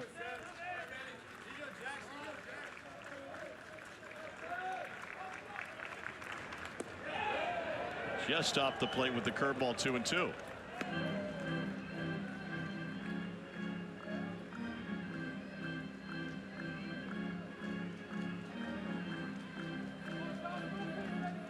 About 100 points better against lefties than he is righties. And stays alive.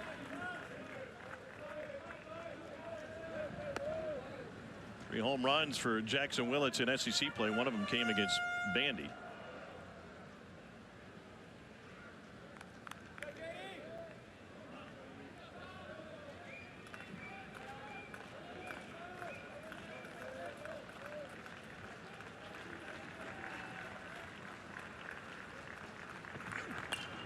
Fouls another one back. His little brother is committed to Oklahoma.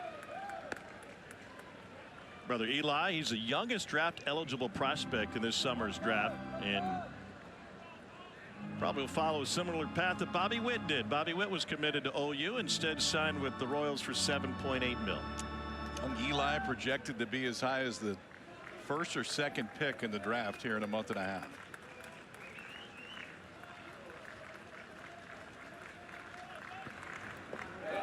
Full count now.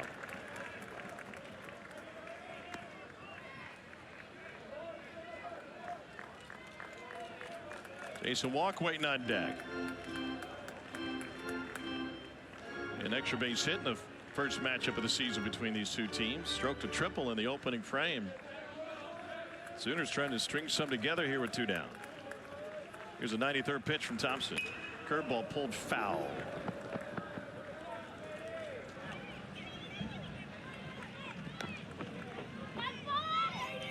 Braden Holcomb now the most popular guy in the ballpark.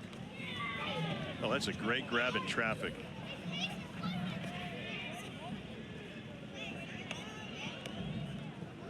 All right, he's good. I was worried. Might need some ice on his shoulder, though. Payoff. Frozen. And Willits goes down looking at his strikeout number 11 for J.D. Thompson. You know, the control of the fastball has been very good early, and then when he's needed it, the ability to go to the glove side fastball. Elevated, go glove side, 11 strikeouts so far for Thompson. Halfway home, it's 5-1 Vandy.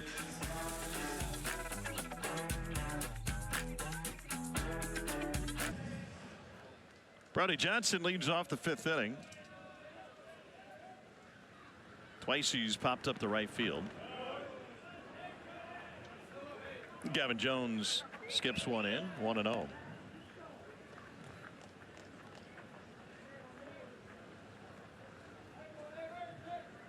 If I bet you a salad, I'm out. Do I have to eat it? Or I don't even care what you say next. Nope. all right. Steak and a cold beer. All right. Which team from this league would you take to win the whole thing? Oh, that's a fun question. Yeah, just put you Get on the everybody spot. else mad at you. Whoa! Look out. Gonna need more sticky. Todd Butler says that you can have it back. Take this, please. Brody Johnson entering the. Go get the spray. We had this discussion with Vandy a few weeks ago. We did. About whatever happened to pine tar. Now it's the spray, and the smell's different. It's disappointing because that smell was so wonderful. Corb's asking the same thing. Well, Brody could compete in the hammer toss. Who were you? Was that R.J. Austin? You were smelling the spray? You're smelling his bat. He smelled it, and then he invited me to smell his bat. Yes. You tell this story like I just went up and smelled his bat. That's what I saw. I saw you. It wasn't what you saw me doing it. I did, but I was invited to do so. It's How does that like when you go to invitation work? Would you like to smell my bat? Right after he did. That's weird. It's got a little pine tarry smell to it, but it's not the same. We got to Does it give me that look. a little pine tar like the Christmas tree air freshener that hangs from the rear view? A little bit. Yeah.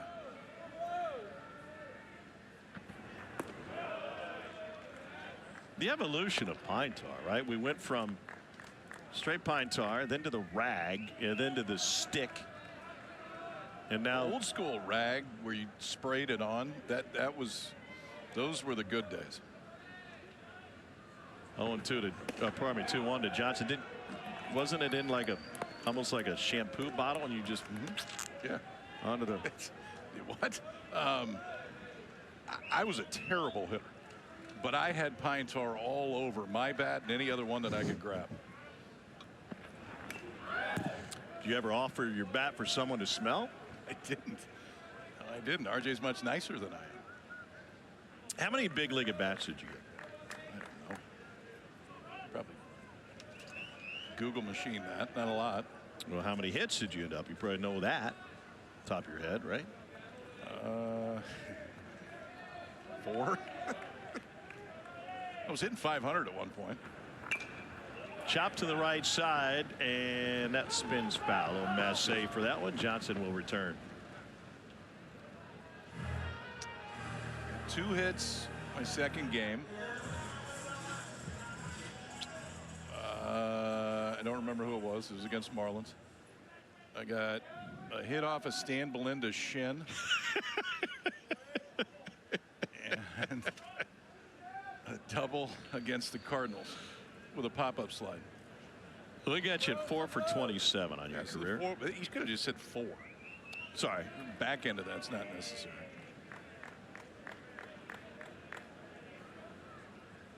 You were a little strikeout prone. Here's Like 3-2 to Brody. 33%. No, come on. And he lines it into left field. Leadoff single for Brody Johnston. power numbers for Brody Johnston are undeniable. He leads his Vandy team in home runs. It's like a slider that's coming back into the barrel right here. The issue this year has just been the swing and miss. 64 strikeouts. He does not walk much. He's only walked 8 times. But there is plenty of juice in that bat. It's a freshman they're pretty excited about. The future, hitting right in the middle of this Vanderbilt lineup, and he's on there to lead off the 5th. KP, in the first half of league play, Brody Johnson was hitting 183 with 1 home run. Is that whole piece that Corbs was talking about sticking with guys? Yeah. It's why. I mean, you can see the upside in Brody Johnston, this entire Vandy offense, which has been impressive so far tonight. Elsewhere, Bahiba at Sac State and Cuello at BYU.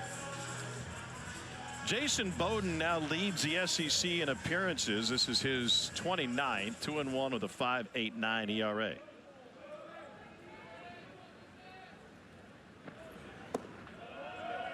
First pitch low.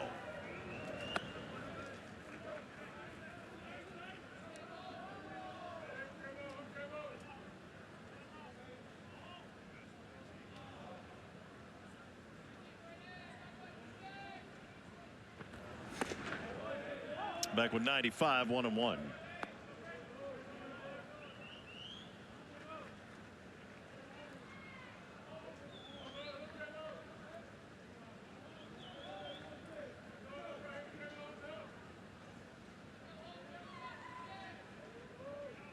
Holcomb is 0 for 2. Reached on an error in the second and struck out swinging in the third.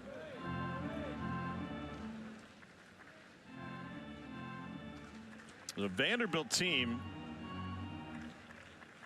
that has found some real momentum. Holcomb's got a couple walk-off winners. They came back from 5 down against Alabama, down 7-2 in the 8th before he won it. Chance for 2. Willits to Branch to first.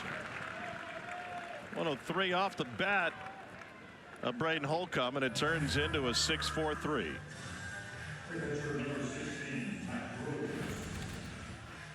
Bowden comes in and he hit it. Got Holcomb to hit it hard, but just right at the guy that you kind of want to have him hit it to. If you're on the mound, good flip right there. 103 off the bat, but a 3-hopper to Jackson Willits to Branch on to Horton, erases a leadoff single.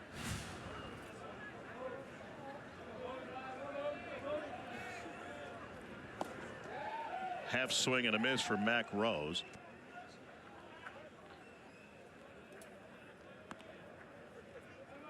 Hey, there's our buddy Bailey.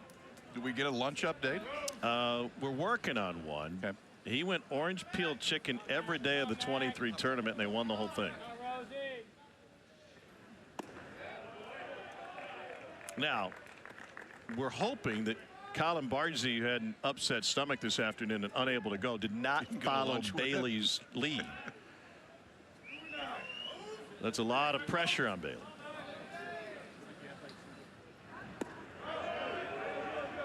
.92 sinks low. 2-1. That is a true sign of a lieutenant, because Bailey suffered through that entire week just because it was working and the team was winning. Here's Willits. Double play helped. It's essentially a 1-2-3 inning, and Bailey thinking if he should have gone with white or brown rice next time. He's all smiles. Here's Jason Walk leading off the 6th, and he strokes it to center. And R.J. Austin. All of Vanderbilt's pitching has been impressive over the course of the season. 6 shutouts, 10th most in the country. Hits per 9, 7th most in the Vandy bullpen, specifically top 5 in ERA, whip, K rate, and saves with 19 of them. Yeah, this is a staff that gets as much swing and miss as just about anybody in the country. And it starts with their starters. We already saw it tonight with J.D. Thompson, but they will run arm after arm after arm at you. You can see how good Guth has been this year. Only 2 times in his first 16 appearances did he give up a run. Left side fastball for a strike, 0-1 to Scott Mudler. We've used that term before. You're unfamiliar with it. It's pretty easy. It's inside lefties from a right-hander. What makes a glove side fastball that can be located so impactful? Well, it's impactful because not as many guys can do it. It's tougher to do. Mechanically, you really have to stay towards home plate and get through it for that ball to stay glove side. So in this case, stay inside on the left-handed hitter. And he follows it up with a pair of breaking balls. A throw down from Rose to finish the K. 12th strikeout for Oklahoma hitters tonight. 2 down. Guys, they bring me in here for the really hard-hitting investigative journalism. Yes. I just wanted to let you know that Bailey did today go Yes, back he to did. the Chinese restaurant. It was not the same orange chicken. We went honey garlic and General Tso's. Combo platter. Yeah. Okay. You know, that's a level of commitment that former Vanderbilt equipment manager Garrett Walker would never make. And that's why He would admit that, too. Yeah, that's not why he's now at Alabama. So if Vandy wins this game, they have the day off tomorrow. Is Bailey required to go back on an off day? Just game day. I think you give him tomorrow off just to make sure that he's ready You want to risk for that? the run. Got to eat lunch somewhere. Why not the food court? There used to be a carousel down there.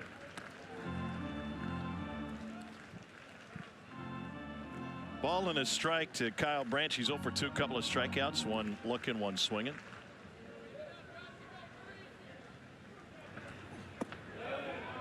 Just low.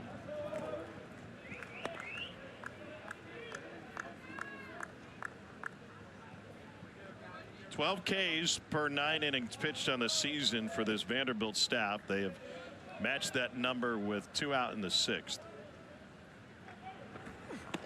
And a Vanderbilt team that is 30-2 when leading after 6 innings of play on the season.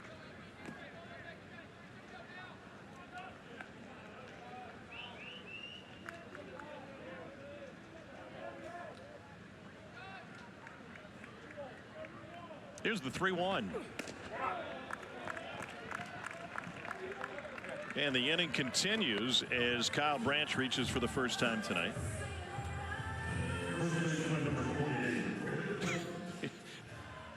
Different ways to get down there. I thought he was pulling a Dion. All counts the same. Turns out he was looking in the dugout.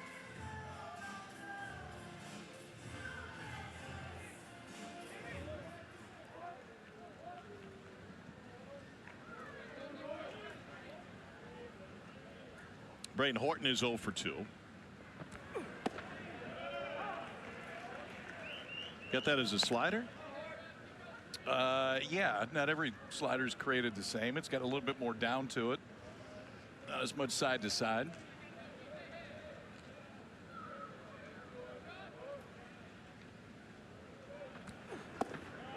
A little late, 0-2. It's a pretty good one, too.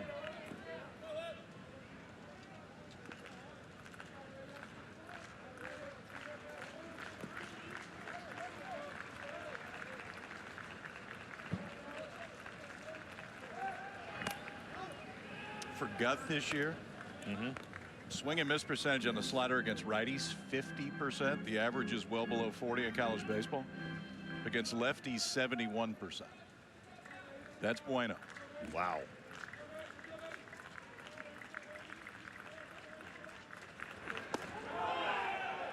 Runner goes, late break throw to second is late. And a swipe for Branch, who remains perfect, 14 for 14 on the bases. Oh, it's a lost start. The delayed steal. Don't go right away. Middle infield waits. 1 hop, 2 hop, turn to go. Middle infield reacts really late to that because they're initially looking to see if the break is right away. When it's not, everybody freezes. Well done right there by Branch.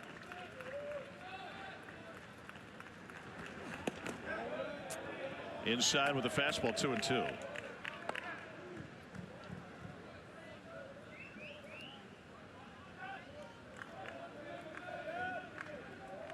Sooners will have to go on the road in the NCAA tournament as they hope to return to Omaha. Last time there in 22.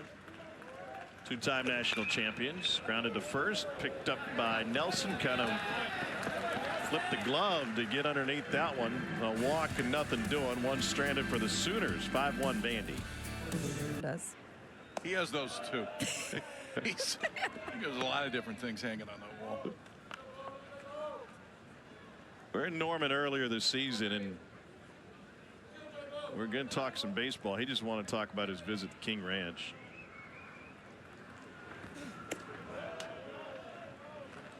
And he's got some high-tech hunting gear too. The video he showed me looked like a video game. Hunting wild boar out far from Norman. Jonathan Vashon at the plate for Vandy, 2-1.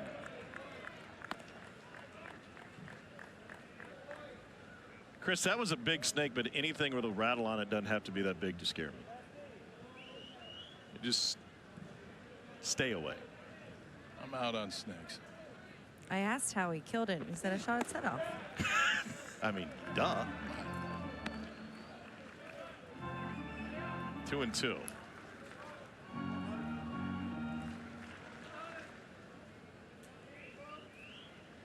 I know, buddy. You'd think the whistling would keep him awake, though. It does everybody else. Long run for Gamble. Good. 1 out. We talked earlier about the Sooners, and ultimately they're in. I mean, you go RPI at 25.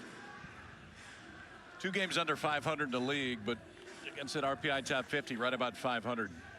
This is where it gets interesting, is where do they get sent. Now, Dallas Baptist is not out of the equation to potentially host.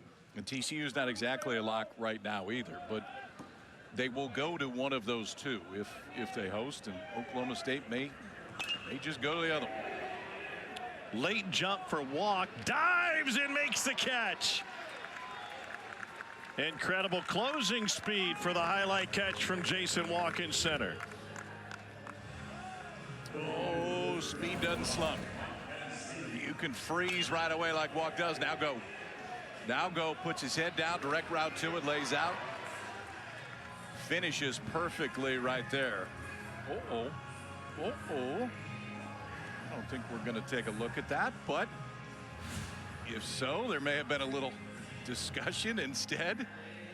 We're going to call it a heck of a catch in center field. So here's Mike Mancini. 2 down for Mancini. Take another look at Walk, getting the leather on it. Yeah, watch when that glove comes all the way down. Oh, That would have got spun around. That's when you don't even try to sell it. Just jump up, flip it in, and call it good. nothing to see here. Move along. 2-0.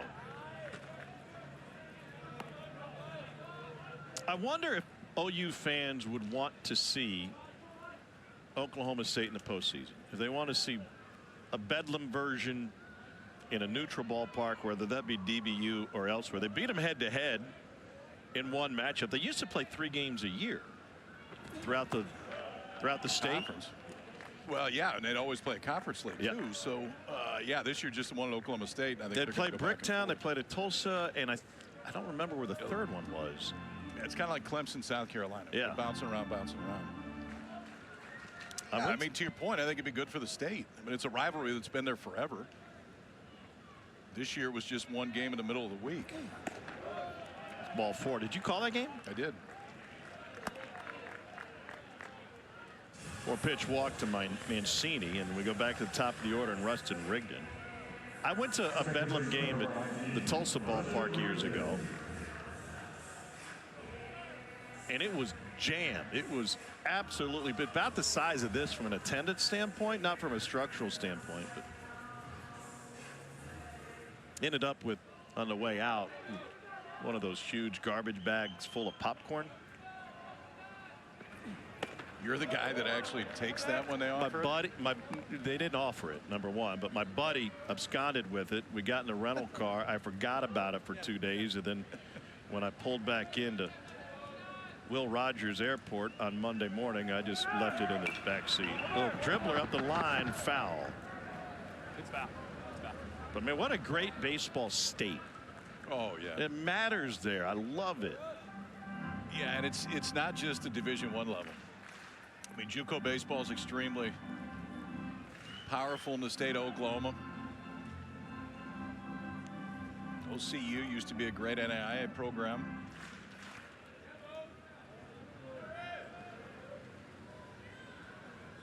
Rigdon is 0 for 2. Was hit by a pitch. We are digging in on that.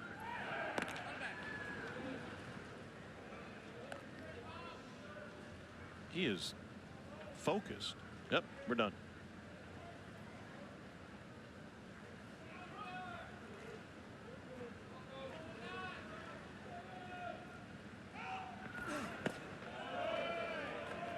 Carmichael held it, didn't get the call. 1-2 on a 96-mile-an-hour fastball, and Bowden's thinking, what do I got to do?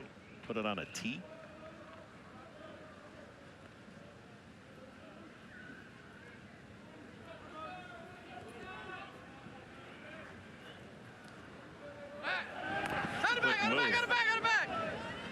It's the voice of Ty Blankmeyer, dad, longtime head coach at St. John's, pointing out to Mancini to be on the bag.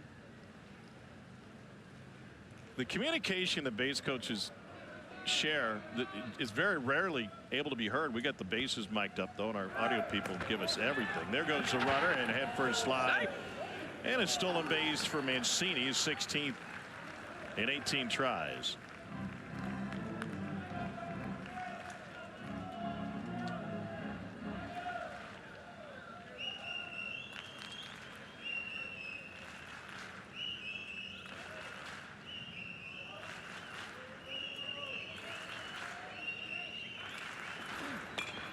Chopped off the plate. Here's Willits. That'll close the 6th. It helps having a center fielder close like this. They break out in center field. Jason Walk, lay out. Nothing to see here. Flip it back in. Vandy still Spot sewn up. We may see this tonight for Vandy, where they just go 3 outs apiece in that bullpen again. Off day tomorrow, so everybody would be available to come back. Levi Huseman, a left-hander on right now. Fastball, slider primarily. Will throw some curveballs. That fastball into the low 90s. Just another part of this Vandy bullpen arsenal.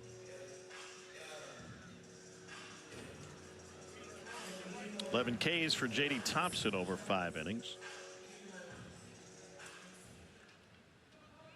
Here's Dawson Willis. A couple of strikeouts tonight. And a pitch low, 1-0.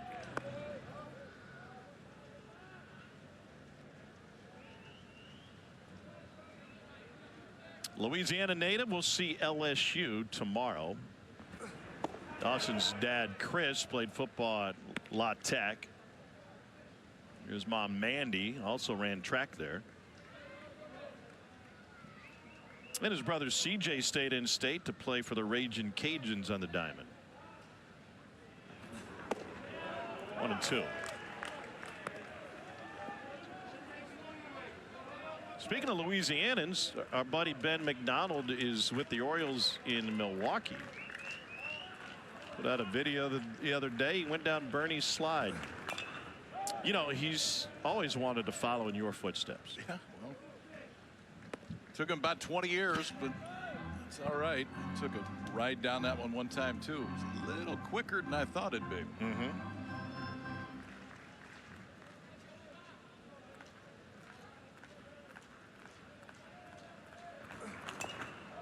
Did you feel like Chevy Chase in Christmas Vacation on his little snow saucer? I had a backstop at least. I hopped right into the barricade that was holding me from the rest of the stands. Is it a padded wall at least? No, it wasn't.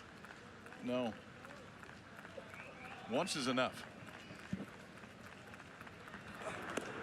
Swing and a miss for Willis. He's got a hat trick tonight.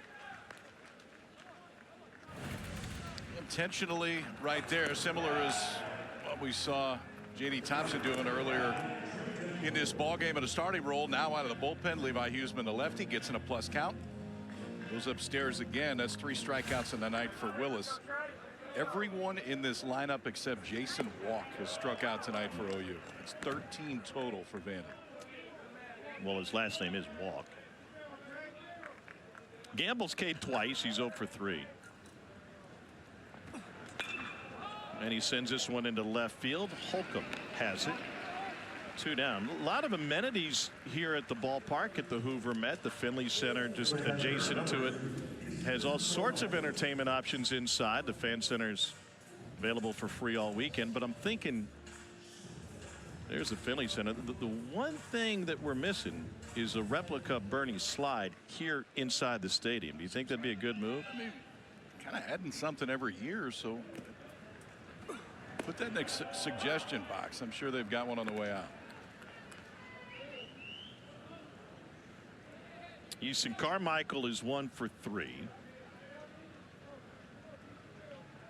He's a collector of sorts. He loves shoes. Got a great shoe game in the closet, jam full.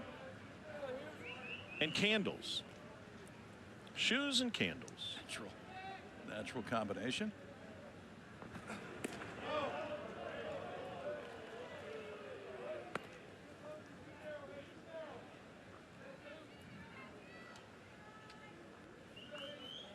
All smiles for the Vandy fans. And this one's shot to right, charging in, laying up, making the grab is Humphrey. They say didn't. He says, take a look. On an effort by Jacob Humphrey. There's the second diving attempt of the game, all alone out in right field. This was a great break. And Humphrey lays out, the head stays still on the route, and yeah. Vanderbilt is challenging the call on the field. You know, it's interesting. I've never thought about it before right now. They were in a replay right on the scoreboard. I mean, theoretically, you can wait until you see the replay to figure out if you're going to challenge it, can't you? Absolutely. Well, from a timing perspective, yeah, if it happens quickly enough. You get, I think, 20 seconds or 30 seconds before to do it. This should be quick. But, yeah, if Humphrey's going to tell him to review that, you better be right. Because you're the only one in the field that knows whether or not you caught it. That's why I'm anxious to see the automated strike zone that's likely coming to the big league soon. It's been in play throughout spring training and AAA at some spots. If it would ever come to college, I don't know if head coaches in college would have the same trust. The call on the field is a catch. Vanderbilt still has 2 challenges left. And so that'll take us to the stretch after Jacob Humphrey shows off his skills. But outfield work on display tonight. Jacob Humphrey, the latest to show it off. Vandy boys starting to count out. 6 more. Stretch time. They lead at 5-1. Next to the ballpark here at the Hoover Met inside the Finley Center, R.J. Austin leads off the 7th for Vandy. Austin's got a couple of hits tonight and 3 ribbies. Talking to Tim Corbin early this season about how he deals with players that are in slumps and how to get them past it. And this ball's yanked down the line. It is foul.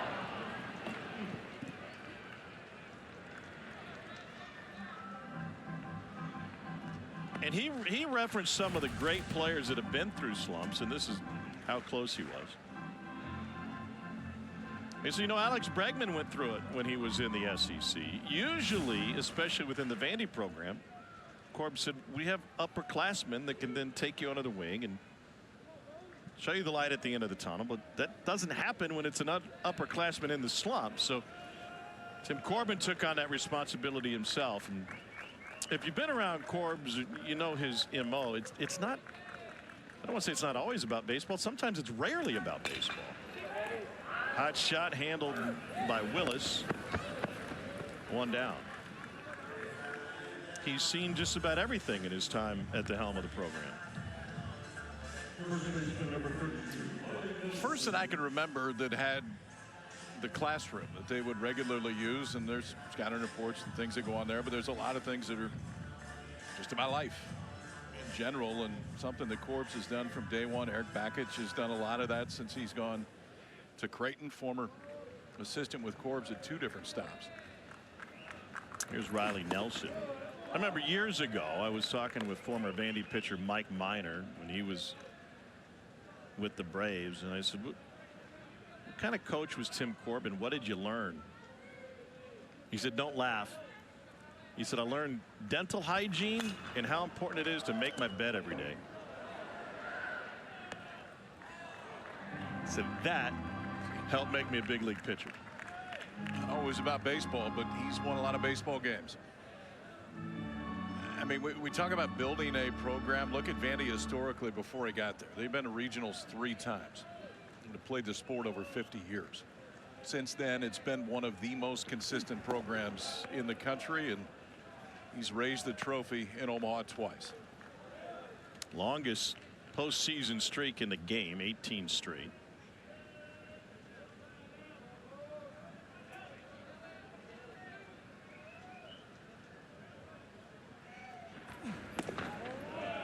Two and two.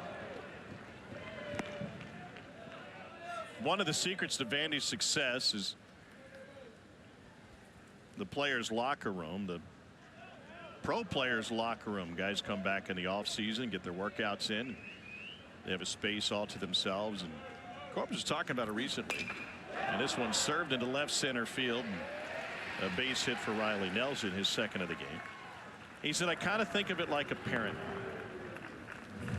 I grew up in a very social house. My parents wanted my friends to come in the house at all times. So they would stay upstairs and trust us to do whatever we were doing downstairs. That's how I view our facility. My office is upstairs. They got the locker room to themselves. There's trust that you're going to come in and handle things the right way, and you don't need me looking down there. Listen, I mean, a lot of those guys like to live in Nashville. When you get into pro ball, and regardless of how far you go, there's plenty of them to go back to work out in the offseason, whether it's a pitching lab with Brownie or just all the other amenities that Vandy has. Can you imagine being a freshman coming in and hanging out, seeing Dansby come in taking BP? Right. Different look. Oh, you back to the bullpen.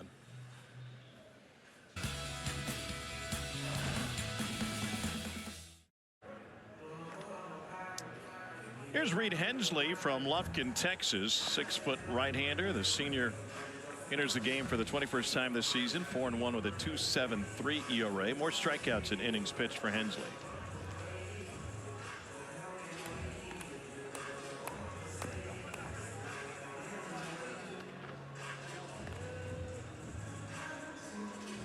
Pitched once in the Texas series. Threw 54 pitches in the game May 16th and went 3 1/3. Great crowds, by the way, in Norman for that series, as you may expect. Even after they lost game 1 on a Thursday night, they came back and won in front of a packed house on Friday. Filled up Eldale Mitchell Park. Hensley will face Brody Johnson, who is 1 for 3 tonight.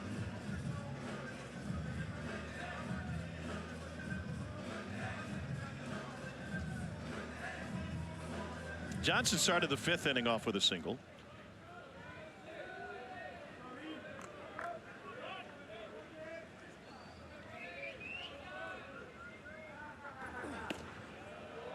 And he busts him inside, 1-0.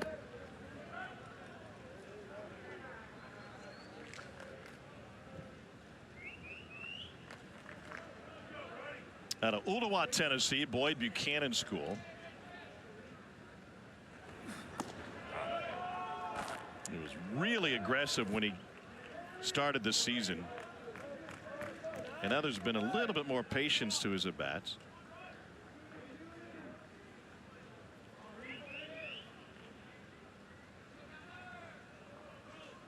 Homered in the Kentucky series that closed the regular season, 2-1. That's a big swing. Brody, sorry, go ahead. Well, Brody Johnson, like a lot of kids in the state, came to Tim Corbin baseball camps as a youngster. In fact, as a sophomore, he was one of 284 kids at summer camp. He said, I dreamed of playing here my whole life. And so Pops plunked down the $680 to come to summer camp.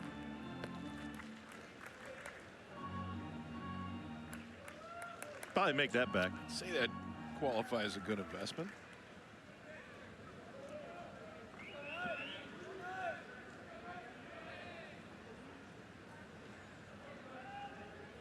Homered 3 times in the Georgia series earlier this year, and he sends this one straight up into center field. 2 down.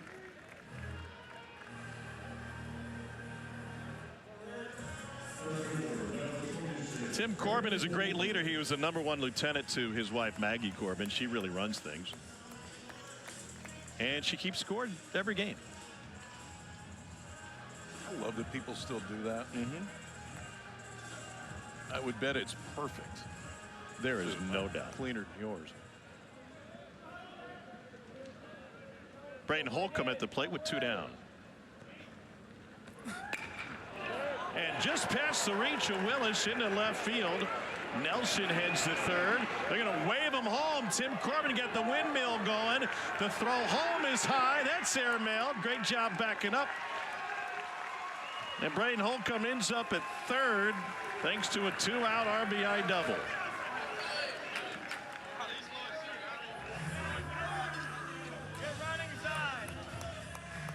Maggie knows he got to third on the throw in the book. And Holcomb's been primarily a home run guy this year. It's surprising he doesn't have as many doubles as you would think. That's just his 4th of the year. We'll see how he advanced. I think it was on the throw home, but ultimately 2-out RBIs can go a long ways to winning a ball game. Holcomb does it right there. Drives it down the left field line. 2 outs. Nelson's off and running right away. Mac Rose at the plate.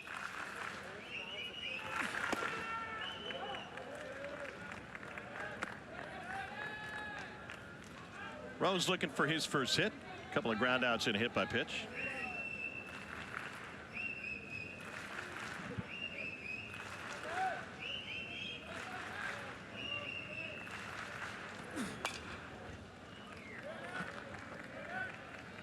Six to 1 Vanderbilt lead. Commodores pushed 4 across in the third to take control.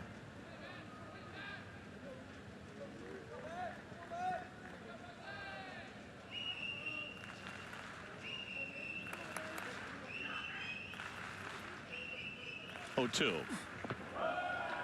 Great block by Carmichael. Now you got to have such great confidence when you have an elite defensive catcher like Easton Carmichael behind the dish with a runner at third. Well, you get a plus count and you're a guy that throws breaking ball. You're not afraid to throw it here. And that's ideally where you want to throw it. A spot that a hitter can't do anything with, but you're trusting your catcher, especially with a runner on third base, to keep it close enough. Can't go anywhere else. They may just do it again. Go back-to-back breaking balls and trust that Carmichael will block it up like he just did. Laser to the third baseman Willis, who scoops it on the short hop. That'll close the 7th. A run on 2 hits. Maggie will not. I don't think that plate's regulation.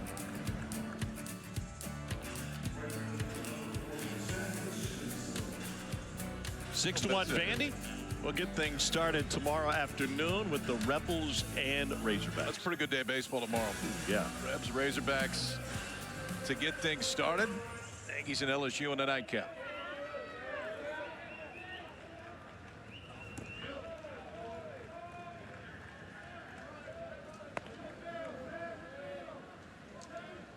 Winners so far today were Tennessee and A&M. Costly win for Texas A&M. J. Slavielek got hit by a pitch. Suffered a broken hand. He's unavailable.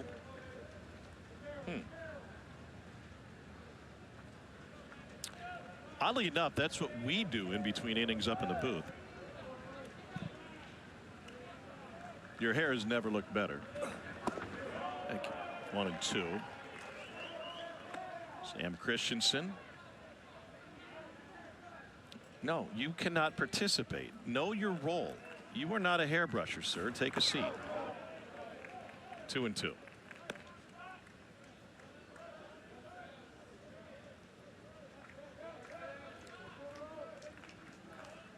When's the last time you used a brush or a comb?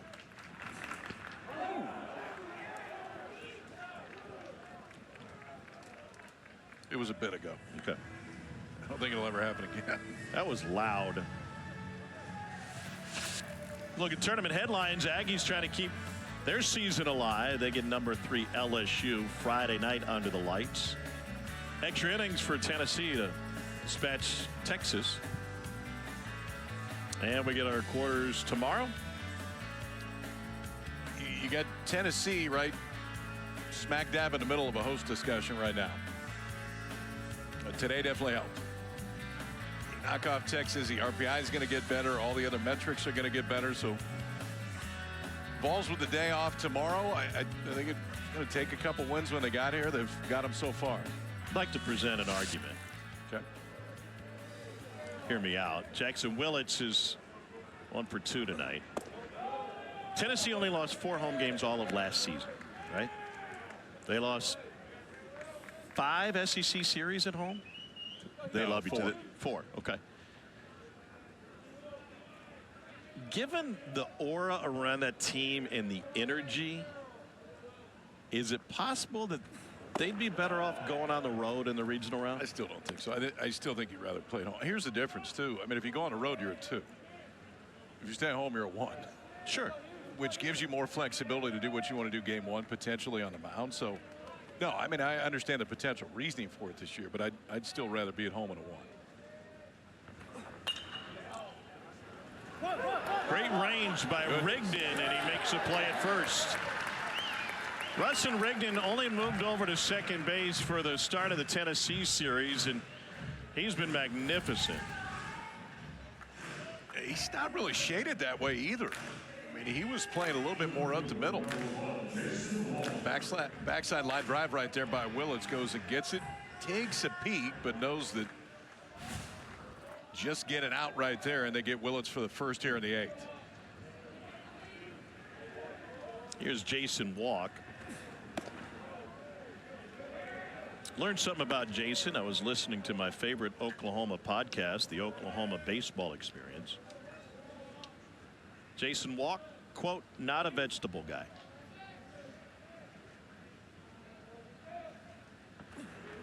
Do French fries count as a vegetable? Starch. I mean, I think it's probably accurate for most males in college. Funnel cake would be right up Jason Walk's alley, I believe. Nothing green on there. 1 and 2.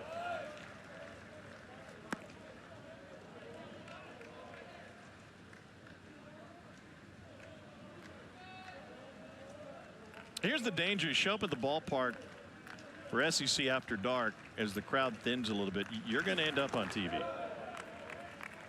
So don't be surprised. 2 and 2. Remember the bachelorette party that was in Nashville a few years ago when the NFL draft was in town, and they did a local TV interview, and they said, where did all these people come from? Nobody told us all these football guys would be here. Break for third. The throw is high and handled by Brody Johnston. Ruining the bachelorette party. They were hot and mad. Good effort by Mac Rose, sticking with it. Back. All ground balls except for the You hear me? No tagging here. Good? We'll say that's a wild pitch that allowed Christensen to advance.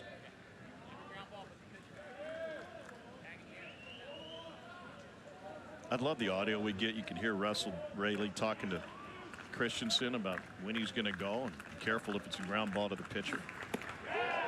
Out at third for strike 3, 2 down. And now they've all struck out tonight. They kind of gave up on this breaking ball too. We'd seen earlier the left-hander had done a good job of throwing it in. And this time Huseman starts it away, brings it back over the plate.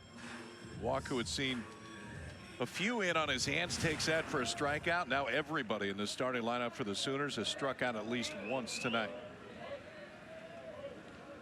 14 is a program record for most strikeouts in a game for Vanderbilt. Did it on the way to the title in 23 against Florida. Also against Ole Miss in 21 and South Carolina in 09.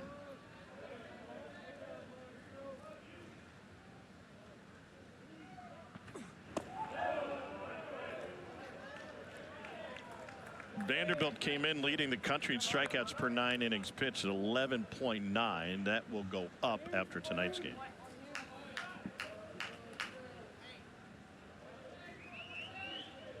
'11th in the country in ERA at 3.91. That will go down. 2-1.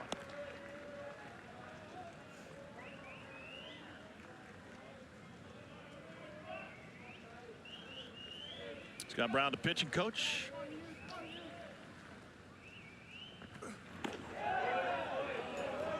Three and one.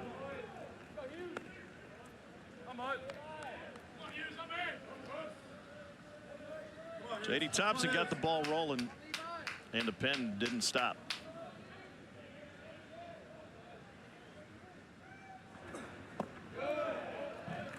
Ball four. Runners at the corners for OU.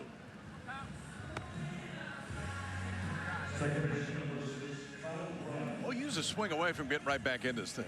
But it's felt like Vandy has run away and hit tonight, but Kyle Branch, the freshman who only has 2 home runs on the season, if he runs one out of here, hits one in the gap, this thing gets a lot more interesting for the Vandy boys.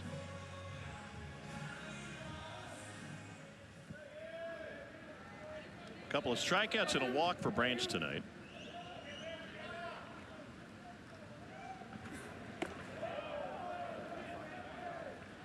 And a visit from Mac Rose to buy some time for the bullpen. 32 pitches in for Levi Huseman.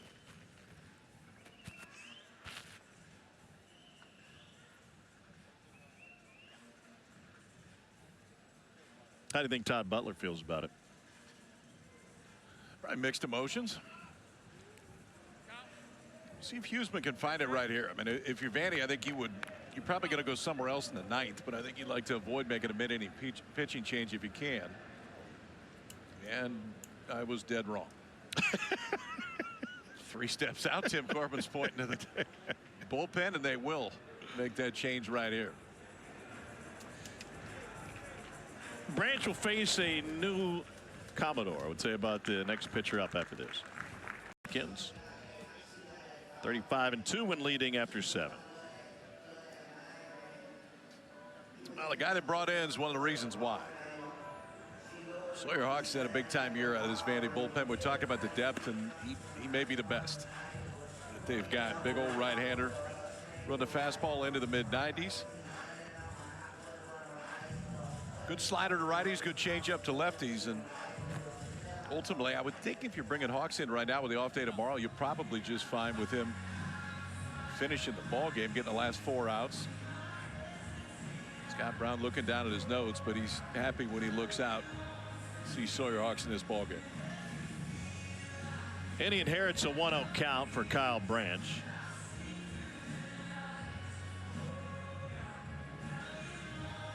Branch 0 for 2 to walk.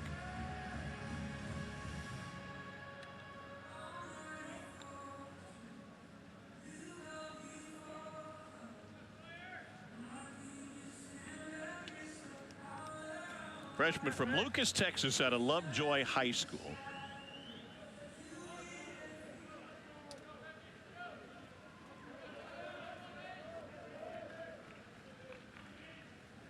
Branch grew up an Oklahoma fan. His dad talked about Barry Switzer and Bob Stoops growing up. Kyle played some high school football at Lovejoy. Throw over.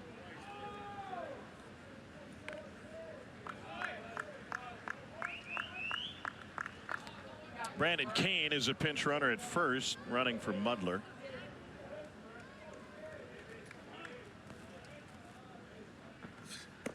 Upstairs 3-0.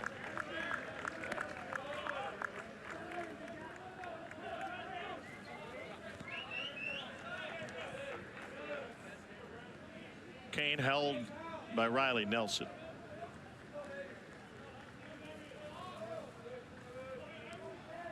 Not going, but a huge secondary and in for his strike.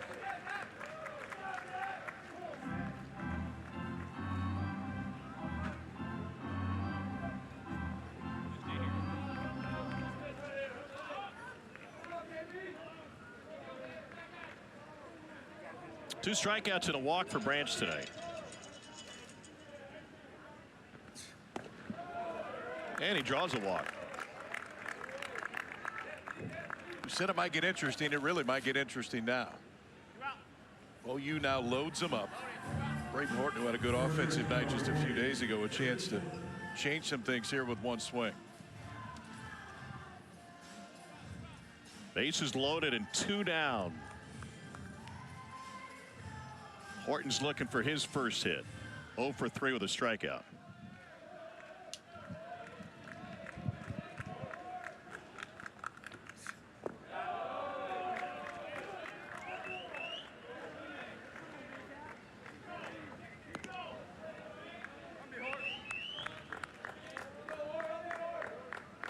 So here's Horton, who is 0 for 3. Strikeout, a line out, and a ground out. And if Oklahoma wants to get back in this game, here's their opportunity with 2 down. And he looks at 94 for a strike, 1-1.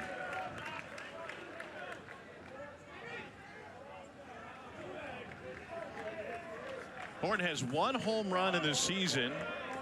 It came in SEC play. And a swing and a miss, 1-2.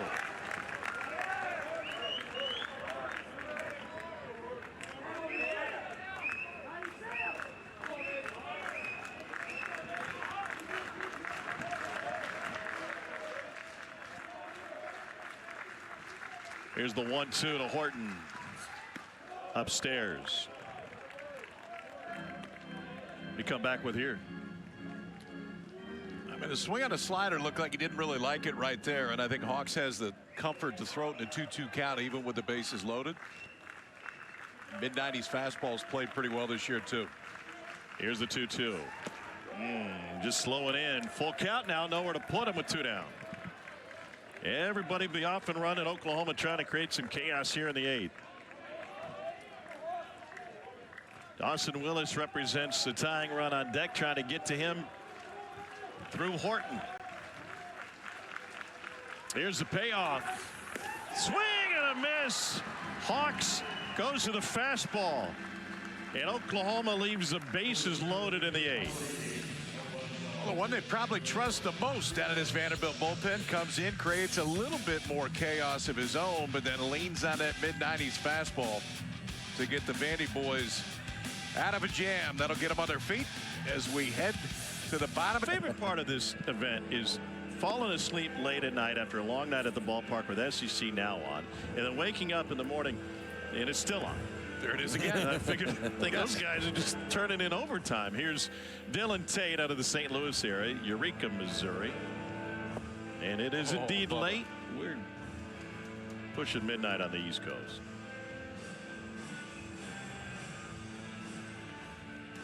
So Tate is coming off of injury. They're happy to have him back. And this is one of the guys that they'd love to be able to count on in the postseason, and Skip giving him some run here in the 8th inning of this one. That was part of the plan too, is just get him back out there. But Dylan Tate, who has big time stuff, has not thrown a pitch this year, now on to try to get the final 3 outs here in the 8th, see if this OU offense can come alive. First pitch fastball. Yeah, that's why they want him. 97. Say we're healthy.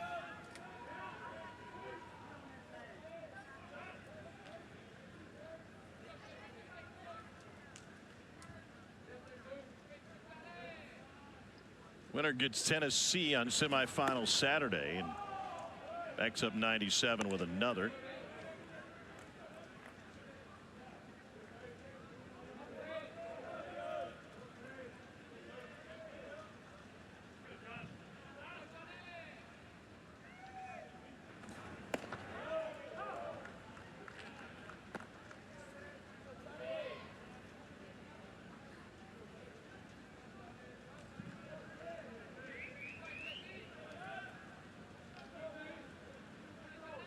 Here's the 1-2 to Jonathan Vastine. Chop foul.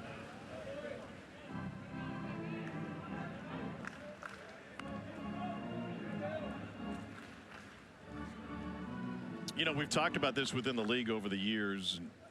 Kevin O'Sullivan was always a master at getting a guy up in Hoover that maybe hadn't thrown for a variety of reasons, and then letting that dude come in and do stuff like this, 97, and turn into something really special and reliable. Yeah, it often seems like teams that make deep runs, there could be somebody either offensively or out of the bullpen that comes on and does something they haven't done all year. Tate blows by 96. He came in from junior college, Jefferson Junior College in Missouri. That's not fair to Vesta, because you got Dylan Tate coming on, who's never thrown a pitch at the Division I level, and you turn around going, okay, give me a report, and they just look back at you like, dude, I don't know, but it looks like he throws hard. Yeah, but why don't you come back and tell us afterwards so everybody else knows? But now go get him. Now we know what we got.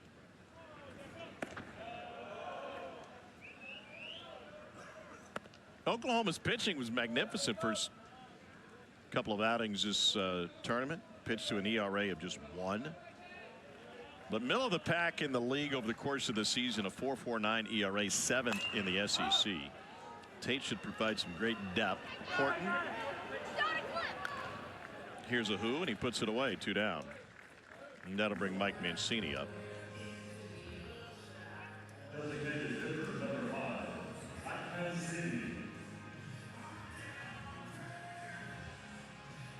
Dylan Tate just has the look of a reliever. Got a bull snort going. Cap may not even fit. He's just going to sweat through it and reach back and fire. Max effort. Put anything besides a fastball down, he may shake.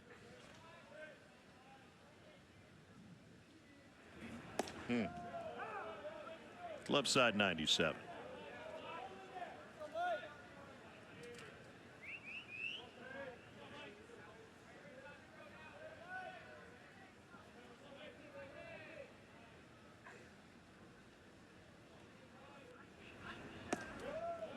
And a breaking ball misses. I'll tell you this, Oklahoma goes to the postseason. This is not the last time you're going to see Dylan Tate.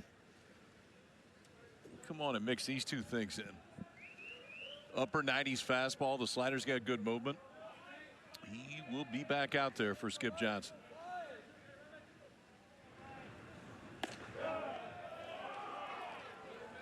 And now the changeup.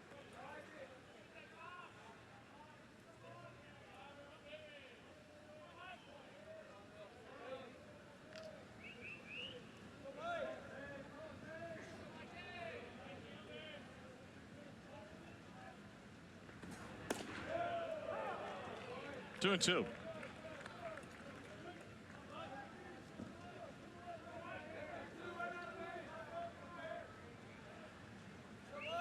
Oklahoma came into this tournament with 9 ranked wins, including 2 top 10 non-conference victories, 5 SEC series wins. Still works. Oh no. Oh. Yeah, he's doing the crane all right. And they'll go home and watch Karate Kid maybe if she can stay awake. Dad of the year.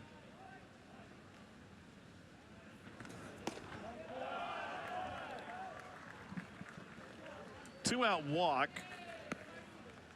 allows Mancini to reach and will bring Rigdon back to the plate.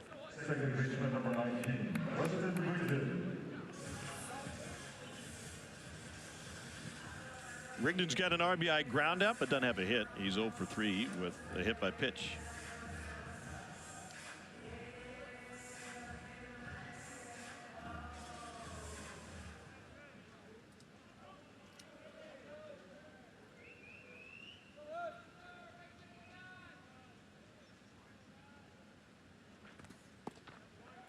In for a strike and a glance back from Carmichael to keep Mancini locked. He's got 15 stolen bases, Mancini does. And another one tonight. That is not a small lead. And not going. Sliced foul.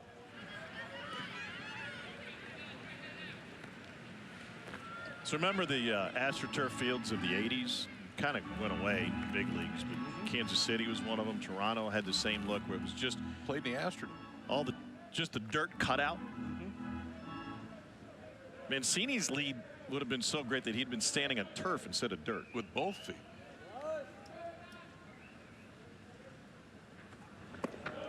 And there he goes, delayed steal, throw high, and he's in there. I don't remember the last time I saw 2 delayed steals in the same game. It was OU that did it last time, but this time Mancini, same thing. Hop, hop, turn and go. Now, if the throw's there, if it's not high, he's probably out. Slides with that right hand just a little bit further for Willits to go with a tag, and Mancini was 17 on the year. Underhand toss from Tate to finish off the 8th. Last chance for OU. Down 5. It'll be Willis, Gamble, and Carmichael.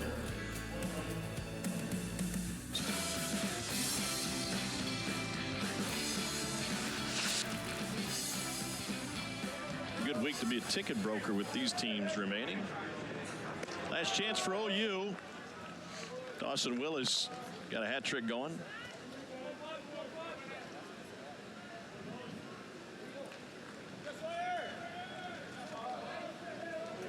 Saw your Hawks in the wind up. 1-1.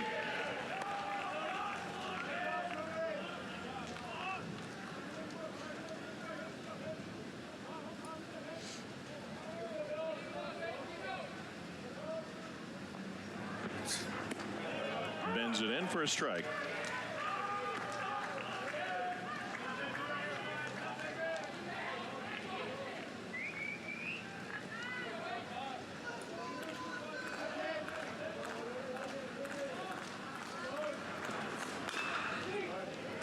Pulled foul. We've had some interesting games already today. Texas A&M won the game but lost Jace Laviolette for the week. In Texas, carried a no-hitter into the 5th inning, ended up losing in 12. Tennessee overcame a 4-run deficit in a tournament game for the first time since '94. Willis goes down swinging. 1 out, and Gamble coming up. That is 15 of them tonight for this Vandy pitching staff. So Willis has been a victim 4 different times. Now, that's the most they've ever had here, right? 14, the most strikeouts Vandy had ever had in the SEC tournament. Make it 15, and still a little room to go. 94 over the black for a strike. Trey Gamble, he is 0 for 4. You count him up.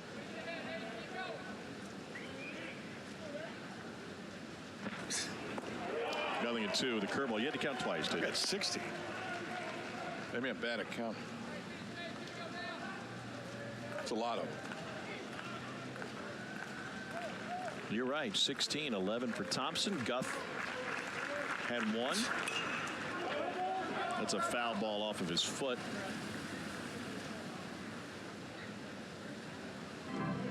Huseman had 2. Hawks with a pair. That'll get you to 16. Oklahoma wanting to stay on 16.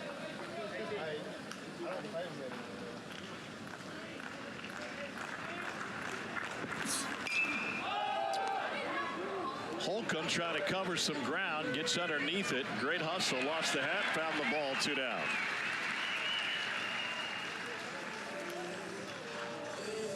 And the Sooners down to their last.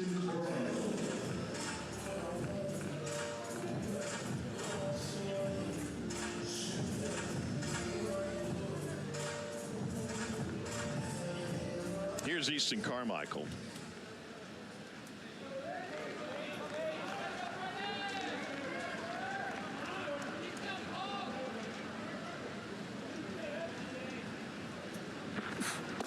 We were joking about the equipment manager Bailey earlier in this game, but there's one thing that I could see happening after that catch by Holcomb. Tim Corbin's going to pull Bailey aside and say, we need Holcomb to get a hat that fits.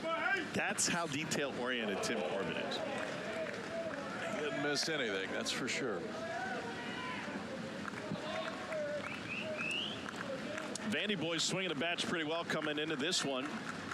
They really took advantage of the OU miscues. 3 errors for the Sooners tonight. And Oklahoma down to its last strike. Carmichael looking at a 1-2 count. They'll be in the postseason. Remains to be seen where they will go. And it could be just about anywhere. Here's the wind of the 1-2. Just low.